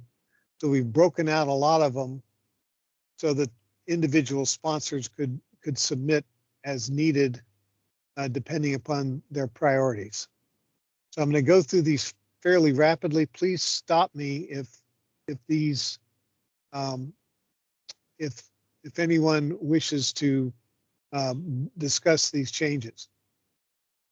But the first one is we took two FMEs that deal with the city of Presidio, one of which deals with Cibolo Creek and one of which deals with specific issues within Presidio. And we've combined them into a single FME to do basically the sum of those two scopes of work. And we have the sponsors being City of Presidio and Presidio County. Any comment on that change? The top page is what you're proposing, right? The column that's under new FME, if you can see it, the center column is what I'm proposing. Okay, so it's the first page you're proposing. The second page is the way it is now? The first column is the way it is now, and the second column is the way we're proposing. Okay, got it. Right. So we're basically taking two and making one, if you can see that visually. Yeah. Just right. We just didn't feel like the total of this was such that they were pretty much wedded at the united at the hip anyway. We just put them together to make one. The same thing basically we're recommending with San Elizario, and I know San Elizario at least was here at the beginning of the call. Are they here now? Yes, Alderman I'm Cantu, are you still, still there? yes, I'm Yeah. still here. Yeah, so Okay, thank what we're proposing to do with this is there was one FME that deals specifically with the river drain improvements in San Elizario, and there was a second one that was dealing with the localized flooding within the San Elizario Historic District. Basically, we've combined those two studies together because they're connected. They're all within the same watershed. So we put them all together, and we added in El Paso as a cooperating sponsor. And there's no decision at this point as to what the participation of El Paso County would be, but there's a lot of structures that are right adjacent to San Elizario that also have similar problems that are related to the same infrastructure. So we're just leaving this open for a point of discussion if this is ever being submitted to the state for a grant that the two of you might cooperate. But in any case, we're consolidating it into a single FME. Does that sound okay?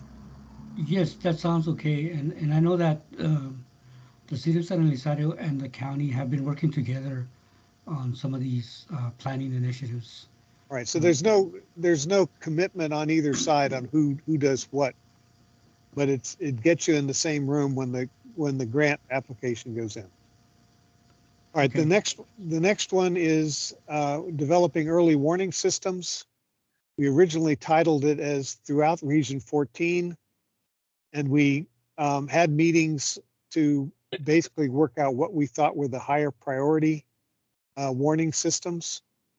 And we split it, and we had 5 of them identified. Those were identified in the original discussions, but now we're splitting these out as individual FMEs so that those entities can apply if they wish once they get in the plan individually, so they don't have to all cooperate to submit for a grant.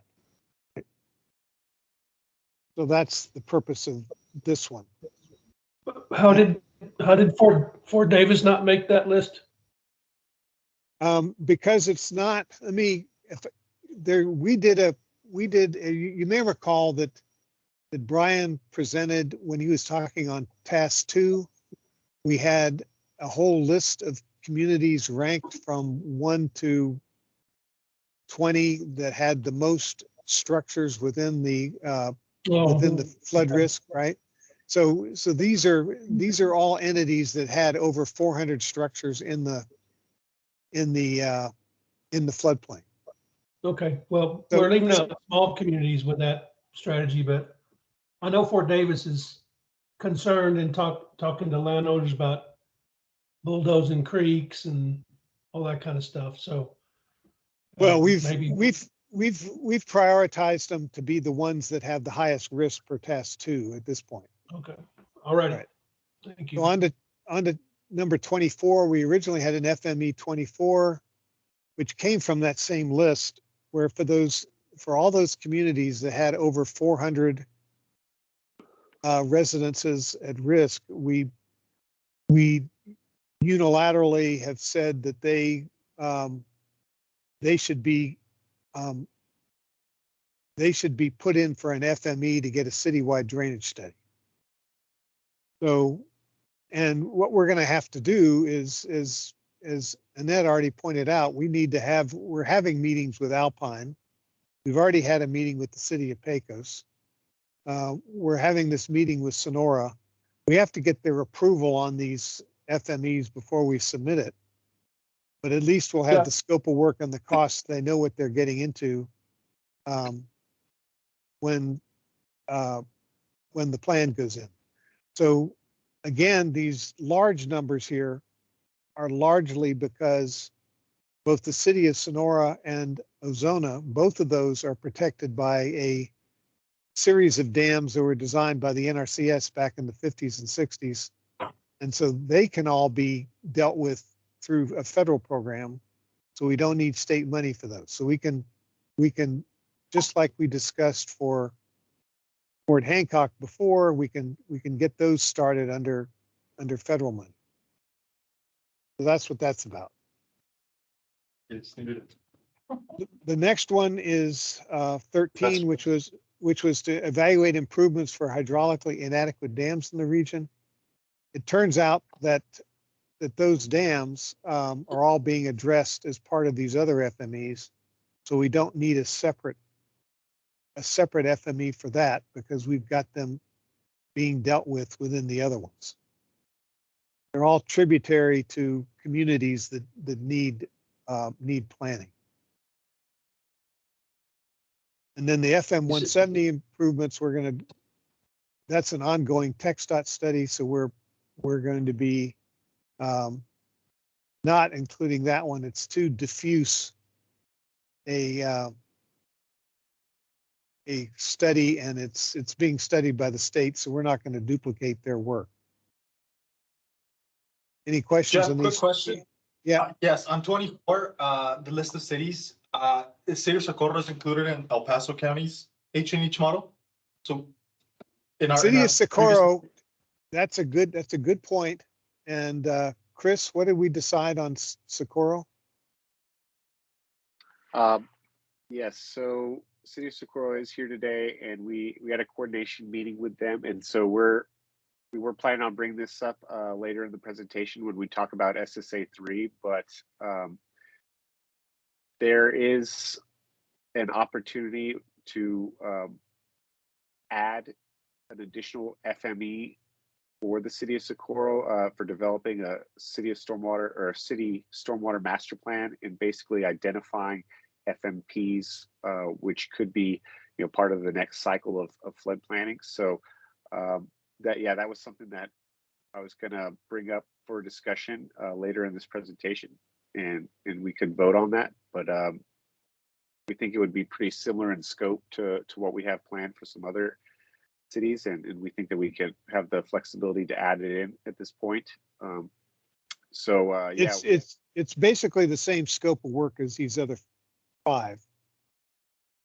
It just would be for the city of Socorro also. So we'd add Socorro to this set of 5. And that's your all's decision on whether you want to do that or not. Under 24? Yeah. So it's actually, I've renumbered them. You can see in the right column, but 24 is getting split up into 5 different FMEs, but we would add a 6th one for the city of Socorro. Hey, good morning.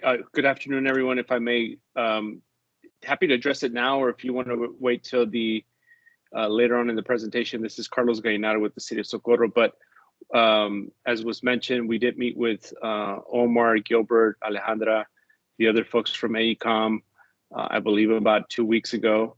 And as part of our discussion with these folks, it was determined, and also in conjunction with some of our own, identifying some of our own needs, that yes, we are in agreement and would be helpful to have a citywide stormwater plan for the city of Socorro. So wanted to happy to answer any questions that people may have, but again, yes, this was discussed with our conversations with AECOM and others, and would love to get people's support. But if there's other questions, or I guess we might talk about it in greater detail later on in the presentation.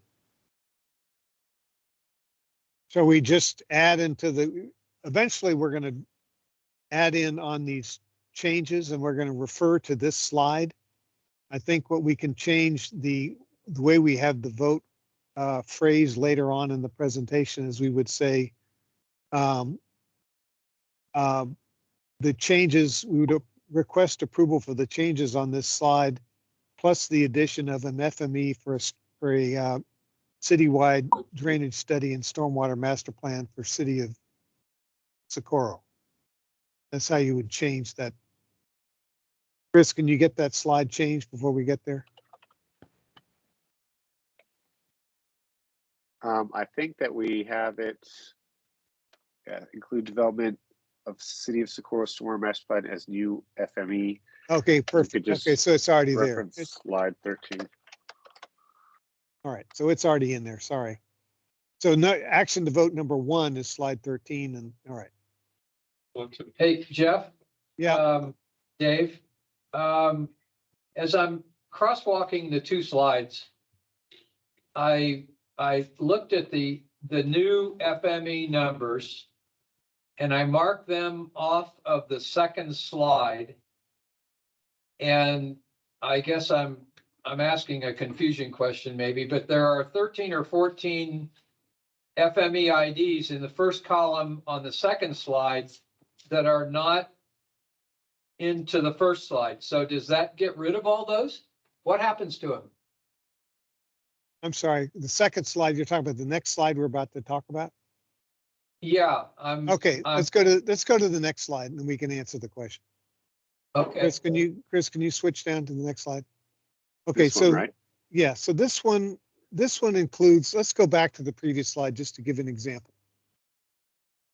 Now it's possible I totally screwed this up because I resorted it in Excel, but you can see, for instance, on the existing FME ID 14-100-0024, the 24 FME 24, you see that one, Dave?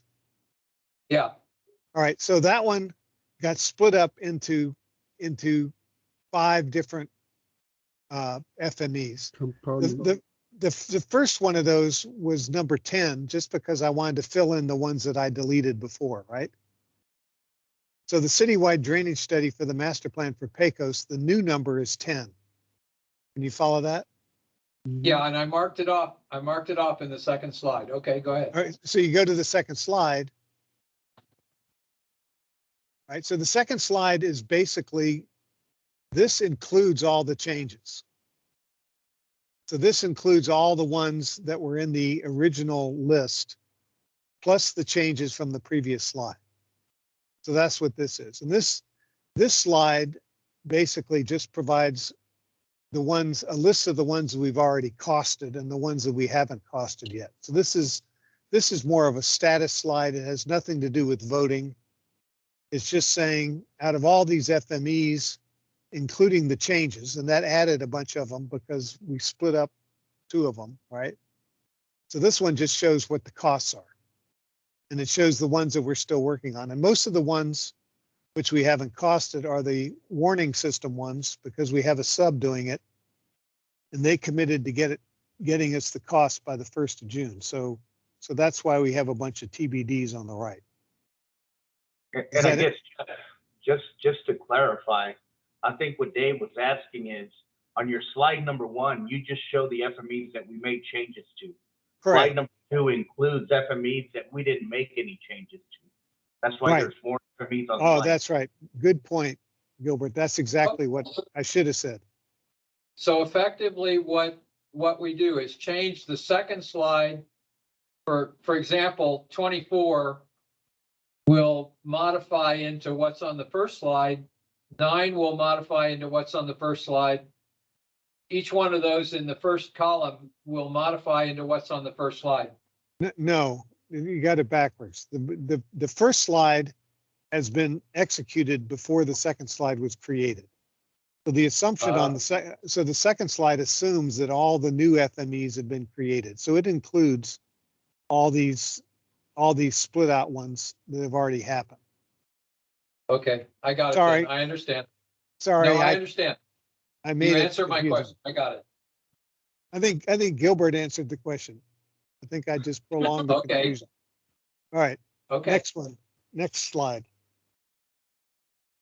So this one is very brief. This is basically what Omar said before, that this is the example of how this has been working. This deals with the FME for Fort Hancock, and that if you go back up one slide.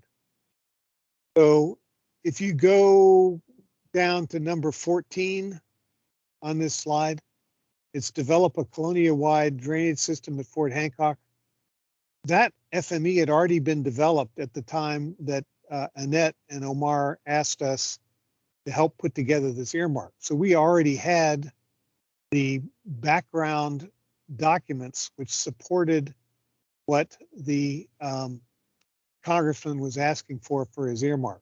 So I'm not sure AECOM deserves as much credit as it does somebody's foresight years ago in getting those studies done that we cited as part of that earmark.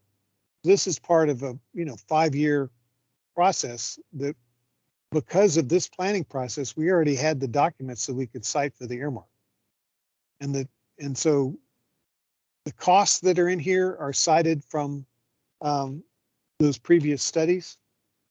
And so we really didn't have to do much because of the planning process led organically to getting this earmark done. That's the purpose of the slide, and I think Omar already said that. So on to the next slide. All right. Okay, on to Chris. Thanks, Jeff. Okay, I know we're at 4:34 Boston time, 3:30 your all's time. I will do my best to keep this in half an hour, 15 minutes if I can. So I'll just go ahead and get started. El Paso County, we had some coordination with them concerning projects that already have approved funding. There were 2 projects, HAC 7 and SSA 1, that have already been approved through the FIF process, the Flood Infrastructure Fund. However, there were also multiple projects that were invited to submit a full application for the FIF, including SOC 1 and SOC 2, CAM or Canatia 1, and SSA 4.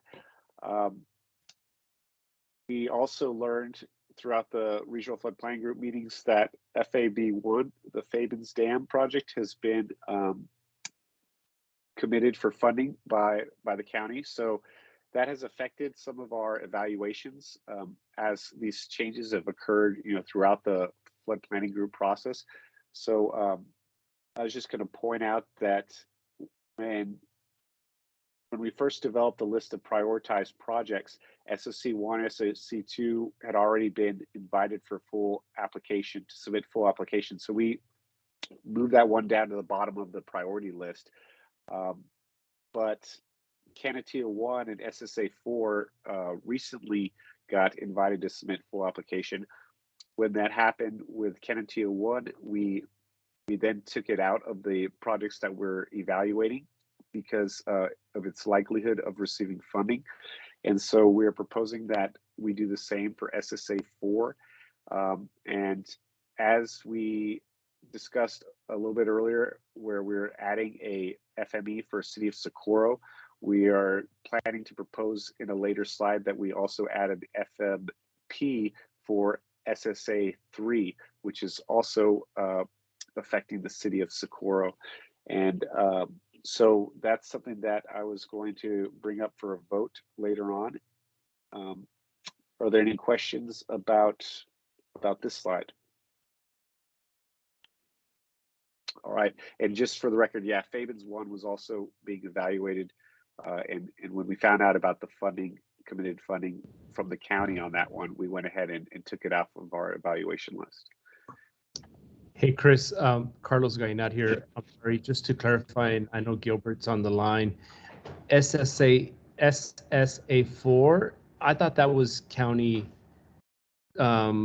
just a clarification, and I got to check with Alejandra, but my understanding is that it was the county, not the city of Socorro, that was invited to submit the full application. I may be incorrect, just wanted to clarify that. I know it was a county project from the county stormwater master plan, but I thought I was under the impression that city of Socorro had submitted that FIF application and that they were the ones that were invited, but I may have misunderstood that. I don't know, Gilbert Saldana, are you able to clarify? Did the county submit SSA4 and got invited, or was that city of Socorro? You know what, Chris, I'm gonna have to probably, you know, I remember we talked about that it was the city of Socorro. I know we did have those projects, but I'm not sure if it was actually sent to us for as the invitation, or it's to the city. So I'd have to come back and coordinate with other staff members to verify. Okay. Well, Yeah, well, just either way, I think that Chris, we'll point that out.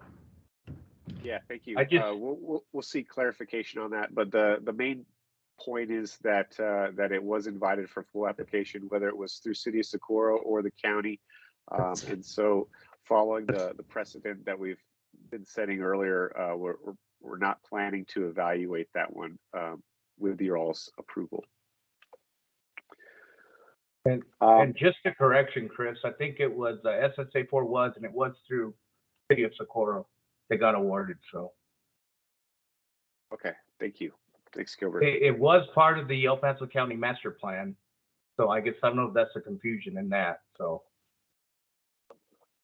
Right. Got it, okay. All right. Next, I was going to talk about some of the projects that have been awarded funding for EP Water, or the City of El Paso. The NE3A is the Will Ruth Pond, and that's the only one that's currently been approved for FIF funding. There are multiple other projects that have committed funding for EP Water for either final design or construction. This is a rough list, but we are coordinating with Isela at EP Water to get a more complete list with exact funding amounts, and that is going to be part of the Chapter 1 deliverable. So that is to be turned in by the end of this week. Yeah, so there's gonna be a change because on the C dams, those got funding, but for the study that the Corps is doing, but we don't have any funding for design or construction. So yeah, we'll meet on this so that we can fine tune the list. Got it. Will do. Thank you. All right. So now I just want to go through a few projects that we had identified. Initially, we had a prioritized list of projects that we're going to study, which included 5 EP Water projects, 5 county projects, and 5 counties from outside. I'm sorry, let me clarify that. We had 5 projects that were from the EP Water Stormwater Master Plan, or the City of El Paso Stormwater Master Plan, 5 counties that were from the El Paso County Stormwater Master Plan, and then 5 projects, actually 6 projects that were not prioritized from the city or the county's stormwater master plans. And after we developed that initial list of 16 projects that we had committed to evaluating, there were a few projects that EP Water had on their radar as being very important, very large projects. If we could try to consider those, there were a few components of those projects that were pending. For example, this one is the Dallas Reservoir. and it has a potential conflict with the IH10 project going through the area, which is, basically right through where the pond is located. And they're not planning to have a decision on what their future design will be from that study, the I-10 study, TxDOT, until August. But we do have two feasibility memos that were developed for this project, and we've been coordinating with the consultants who did the most recent one and trying to obtain the H&H models. Now they have provided working hydrologic and hydraulic models.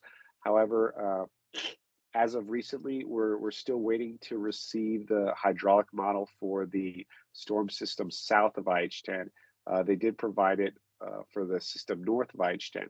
So this seems to qualify for an FMP as long as we can get that updated model right now. So we're going to plan on recommending it pending the receiving that hydraulic model for the portion that's south of IH10.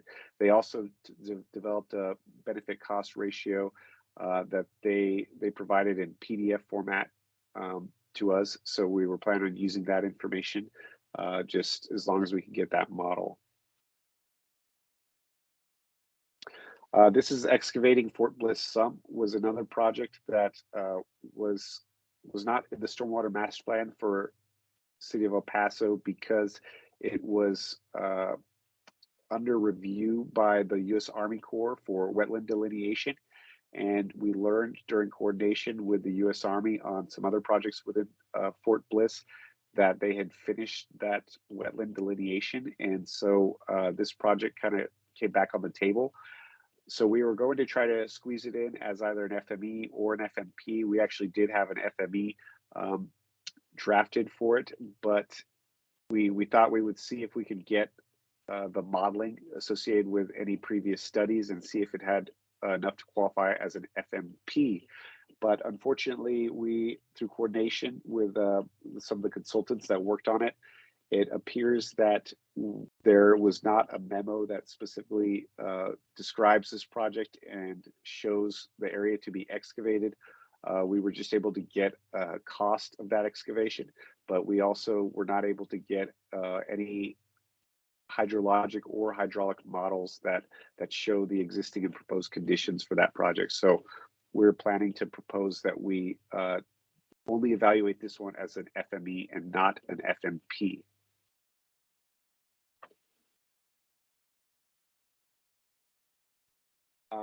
Next, I was going to talk about this Gateway Ponds pump station. This was one that's another high-profile project for EP Water, and we were trying to squeeze it in, but there is a big decision that is still pending related to the floating, related to the pumping system that will be installed in these gateway ponds to lower the water levels and make room for additional stormwater in the case of back-to-back storm events. And the decision affects the cost by a large margin. And it is still pending final approval. So we don't think that it will be able to be included as an FMP at this time. So that is our recommendation since that decision is still pending. However, we do think we could include it as an FME. And I was going to talk about that as well of how we deal with these FMEs that don't make it into the stormwater master plan. And so that's a subject that we'll bring up here shortly. I wanted to go through this other project. This is EA9 and EA10. There are two ponds that are being evaluated currently. They are in the process of updating some initial models that were developed for the county stormwater master plan that would be slightly changing the design from what was in the stormwater master plan. These if you can see the large green area to the north of these two ponds has actually been contained in that natural depression that's shaded in blue, colored in blue, which has an existing storage capacity of 503 acre feet. So it actually contains the 500-year event of that upstream watershed. And because of that, these two ponds don't need to be sized as large as they are shown in the stormwater master plan. So what we were proposing is, if we were to size these for the 100-year events, you would need about 22 acre feet for EA10, which is there on the right. It's this one that says 22 acre feet, and EA9 is over here, 34 acre feet on the left. And that's really, those are the amounts that you would need if you contained the 100-year event only. We are proposing to, since EA10 was one of our initial projects that we identified as a priority and we committed to in the top 16 of evaluating, but EA9 is related to it because they have flood benefits in the same downstream watershed, and it's all part of the same model that we have. And so it would be not as significant of an effort to add that in. And we think that one component, which is to have a channelized concrete channel downstream of both of the projects, we don't think would be necessary if we size these to contain the 500-year storm event. So that's what we're proposing is we already were going to evaluate EA10, but we were going to propose to add in EA9 because it would be a minimal effort. They're part of the same model. However, we would not include the channelization component downstream of each pond if we upsize the storage capacity of the 500-year event. And there's actually not even an opportunity to have a channel downstream of EA10, the one on the right, because they have recently developed the parcels immediately south of it, and it goes underground. There's an underground system in there now. Jeff? No, just we can go ahead. I'm sorry. All right. Yeah. So, anyways, that is the recommendation that we size. We include both of these EA9 and EA10, and we size them to the 500-year event as separate FMPs. Lastly, this is a El Paso County Stormwater Master Plan project we mentioned earlier. There were a few projects that have dropped out because they were invited for fifth to submit the full application. SSA4 was the most recent one that happened since the last Regional Flood Planning Group meeting. And SSA3 is another project that City of Socorro brought to our attention as a high priority for them. And it was actually next in our list. It was, we committed to the top 16 projects that were prioritized. This was number 18 actually, so it wasn't directly next, but it was the next county project. So we think that that's a good fit since it's high priority for the City of Socorro and for the county. We think that we can squeeze it into our FMP evaluations at this time, and so we're proposing to add that as an FMP. Any comments or questions from City of Socorro or El Paso County about this one?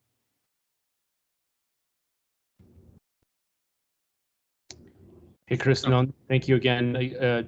Just to mention, yeah, part of our conversation that we had with you all, recognizing we need the hydrology study, but so happy that you all are including it.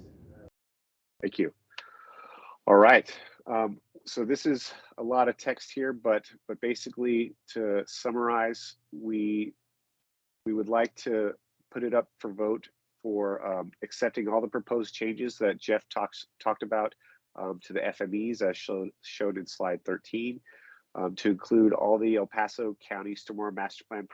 So this is the one that we didn't talk about yet, but I wanted to bring up. Is we had discussed how we could consider projects that were in the city and county stormwater master plans that were not previously developed to the point where they had all the data that could be quickly included as an FMP. They would take significant effort, and that's why we had to prioritize and pick the top 5 from each plan. However, there's, I think, 76 projects total in the county plan, about 96 in the El Paso plan. And a lot of those projects will need funding in the future within the next 5 years. And so we're proposing to include all the projects pending final approval from the city and from EP Water and from the county on which projects, you know, they think should be included. But we would like to lump them together into 2 separate FMSs. And we chose FMS initially because you could cost out how much it would be for a study and how much it would be for the structural improvements. However, we learned yesterday from TWDB that you can now, they're planning on making that an option for FMEs. So that was a new information for us. Based on that, you know, I think that it would be ideal if we can include them as FMEs instead of an FMS, because that would make them in the plan for doing these studies, which would then develop the FMPs, which could be applied for construction funding in the future.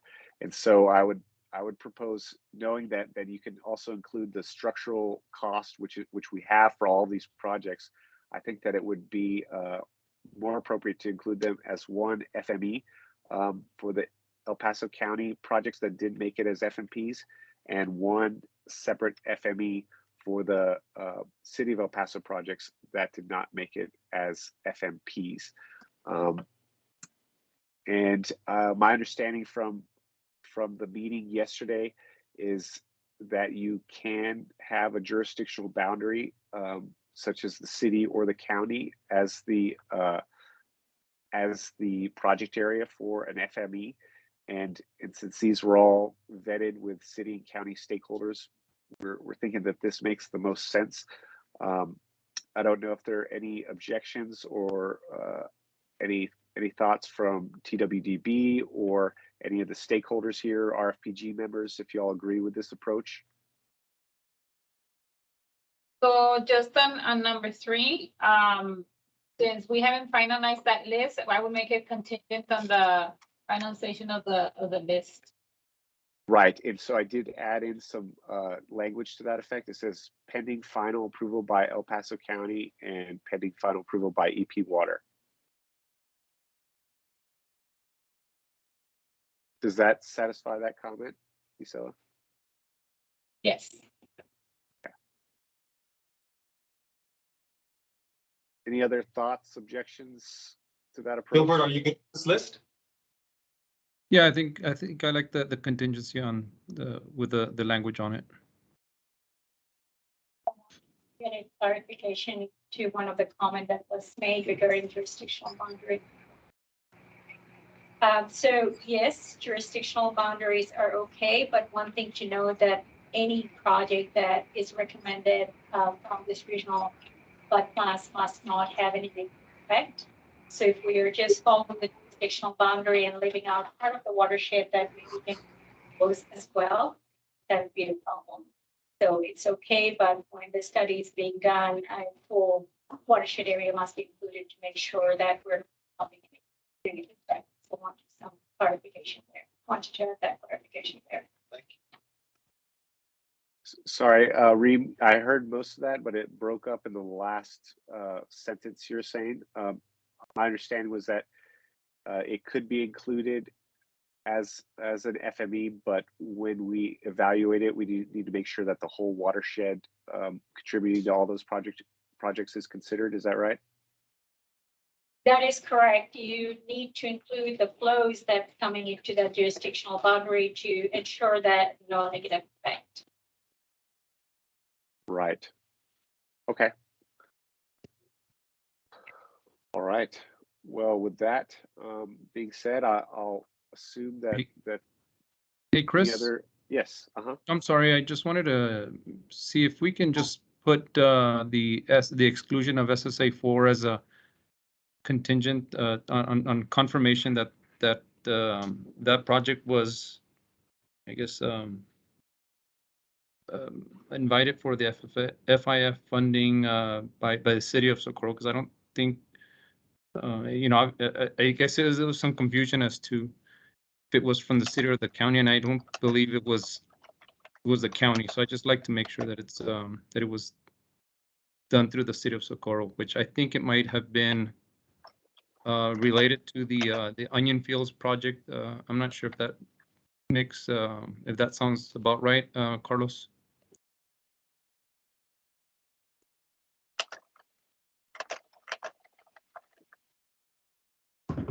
Hey, Gilbert, can you hear me? Yeah, I can see. So my understanding, let me check my notes, that the SSA 4, so the city received the SSA 7, which is Sparks Arroyo. SSA 4, it's the county basin, Gilbert. Upstream, right? Upstream from Sparks Arroyo. That's right. That's why I'm a little confused if it was us or you all, because it's the upstream one. That's correct. Yeah, they're tied together. I just like I said, I've checked with other staff members, and they haven't seen anything come, you know, as far as like a city. I mean, sorry, a county as a county project. So I just I guess just to maybe if we can just leave it contingent to that and confirm that it's funded. Okay, yeah, thank you. So I've added that here in red, and we'll follow up with that after this. Sounds good. Thank you. Thank you. Let's see. So, sorry, I'll go back to the full slide mode here. The next one was to evaluate the Dallas Reservoir as a potential FMP pending receiving the H&H models, which I mentioned are still outstanding. So I did talk with the consultants today again. I think you've already gone through. I think we've covered these on slides. I think all you have to do is just run right through them, Chris. Okay. Do not evaluate Fort Bliss Sump as an FMP, but keep it as an FME. Do not evaluate Gateway Pond Pump Station as an FMP, but keep it as an FME. Evaluate EA9 as an independent FMP with 500-year storage capacity and no concrete line channel downstream. Evaluate EA10 as an independent FMP with 500-year storage capacity and no concrete line channel downstream. Perform no further evaluation of SSA4 as an FMP due to likelihood of funding through the FIF, pending confirmation that City of Socorro submitted. Sorry, let me just correct that. City of Socorro was approved for the project through FIF. All right. And lastly, evaluate SSA3 as a Tier 2 FMP, the regional flood plan, and include the development of the City of Socorro Storm Master Plan as a new FME. Need a motion to accept, Chris? Second. Okay. That was your motion, Dave. Any further discussion? Everybody good with these? Aye. Aye. Favor, always saying aye. Aye. Aye. Anybody opposed? Okay, motion passes. All right, thank you. Okay, this is the last couple slides. This is basically just a snapshot of where we are with the FMP evaluations. We are still in the process of QA and refining some of these models, and so these results, you know, could change. But previously at the last RFPG meeting, we accepted the top 5 of these. And we actually learned at the last meeting that the FAVENS 1 was already had committed funding. So I was going to reverse that with your all's approval, that we will not be recommending the FAVENS 1 project. And then now that we know the SSA 4 is, well, I guess we still don't quite know that. So that is still pending approval. based on whether or not we confirm that City of Socorro received funding for that project. So I guess you can ignore the no pending approval ones on this one. And what we're going to be voting on is just the ones that say yes pending approval. The ones that say yes approved were already approved at the last RFPG meeting for recommendation. So these are the latest results, and that's the vote that I have here. And as I mentioned, since The bottom six.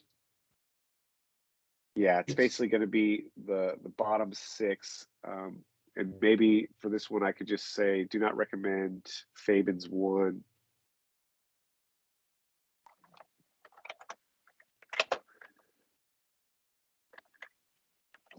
And I'll just take out this.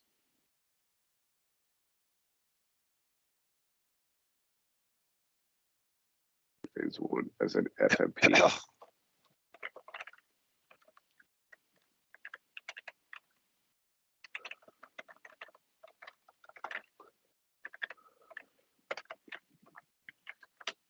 All right, so I think that would be the revised voting. Any issues there? Do you need a motion? Yes. Somebody else? So moved, so moved. I'll second. Levi? Yeah. All in favor, please indicate so by saying aye. Aye. Aye. Aye. Any opposed? Aye. Aye. Hearing none, motion passes. All right, that's all we have. Thank you all very much. Sorry we went a little bit over, but appreciate your time today. It's Yes, now so back in to, terms- back to Annette. Yeah. Oh, excuse me. Sorry. So thanks. In terms of the next meeting date, I will send out the poll to see what date's the best between the 19th and the 21st of July. If that's okay with everyone? Okay. Can I ask need the consultants when they plan to bring to recommend the last of the FMEs and FMSs? Yeah, so we were planning on submitting that with the draft chapters 4 and 5, or chapter 4, which was going to be including tasks 4 and 5 on June 17th. So that would be when y'all would see what we propose to recommend. So when the Regional Flood Planning Group is reviewing that chapter, they would see the final results of the evaluation and what we propose to recommend. And so if we're going to be adding, a new meeting before the July, it was July 19th through 21st meeting, I guess they could vote to approve those recommended projects at that time. Reem, do we have any issue with RPGs voting to recommend the FMEs, FMSs, FMPs at the same meeting that they vote to submit the draft RFP? As long as we have the required materials posted, which is the no negative effect and other supporting information for the required period of time, I am not on top of my head seeing any concern. Okay. Yeah, I'm not seeing any restrictions for that in Exhibit C either. Just pointing out that it is with limiting any sort of kind of changes within a short time span, but it is possible. All right, thank you. So just to review, if I can review a couple of things, you're going to do a doodle for 19 to 21 July. Yes, sir. There's a task 8 meeting on 16 June in the afternoon, Yes. yet to be determined time. Okay, there's a public meeting on the 8th of June, Yes. okay, at some time to be determined, I guess. No, we have the time on that. Okay, well, that's all right. Mhm. And then we anticipate meeting in October and December for 13 and 14. Now, I don't know, do we need to do these 2 review meetings that I talked about earlier as a while everybody's still on here, or do we do those on our own? I think that I've got We need- windows we that need to discuss Gisela agreed with. And I've got some windows that I'd like you to look at if we can get those. The window for the chapters 1, 2, and 3 would be 20 to 22 June. And the window for chapters 4 through 9 would be 13 to 14 July. Okay. And if we can doodle those, then I think that's all that we were talking about. Okay. Okay. You. All right. I don't think there's anything else, Omar. That's it? No. Okay. Motion to adjourn. Dave Holloman, a motion. Second. All right. Thanks. okay. Okay. And everybody, all in favor? Anybody opposed? If you do oppose, I'll need to talk to you right now. Okay, all in favor, please indicate so by saying aye. Aye. Aye. Aye. See ya. Opposed, hearing none. Thank you. Motion passes. Have a good time, everyone. Thank you. Thanks so much. Appreciate you. Aye. Aye. Thank you. Thank you. Interesting meeting.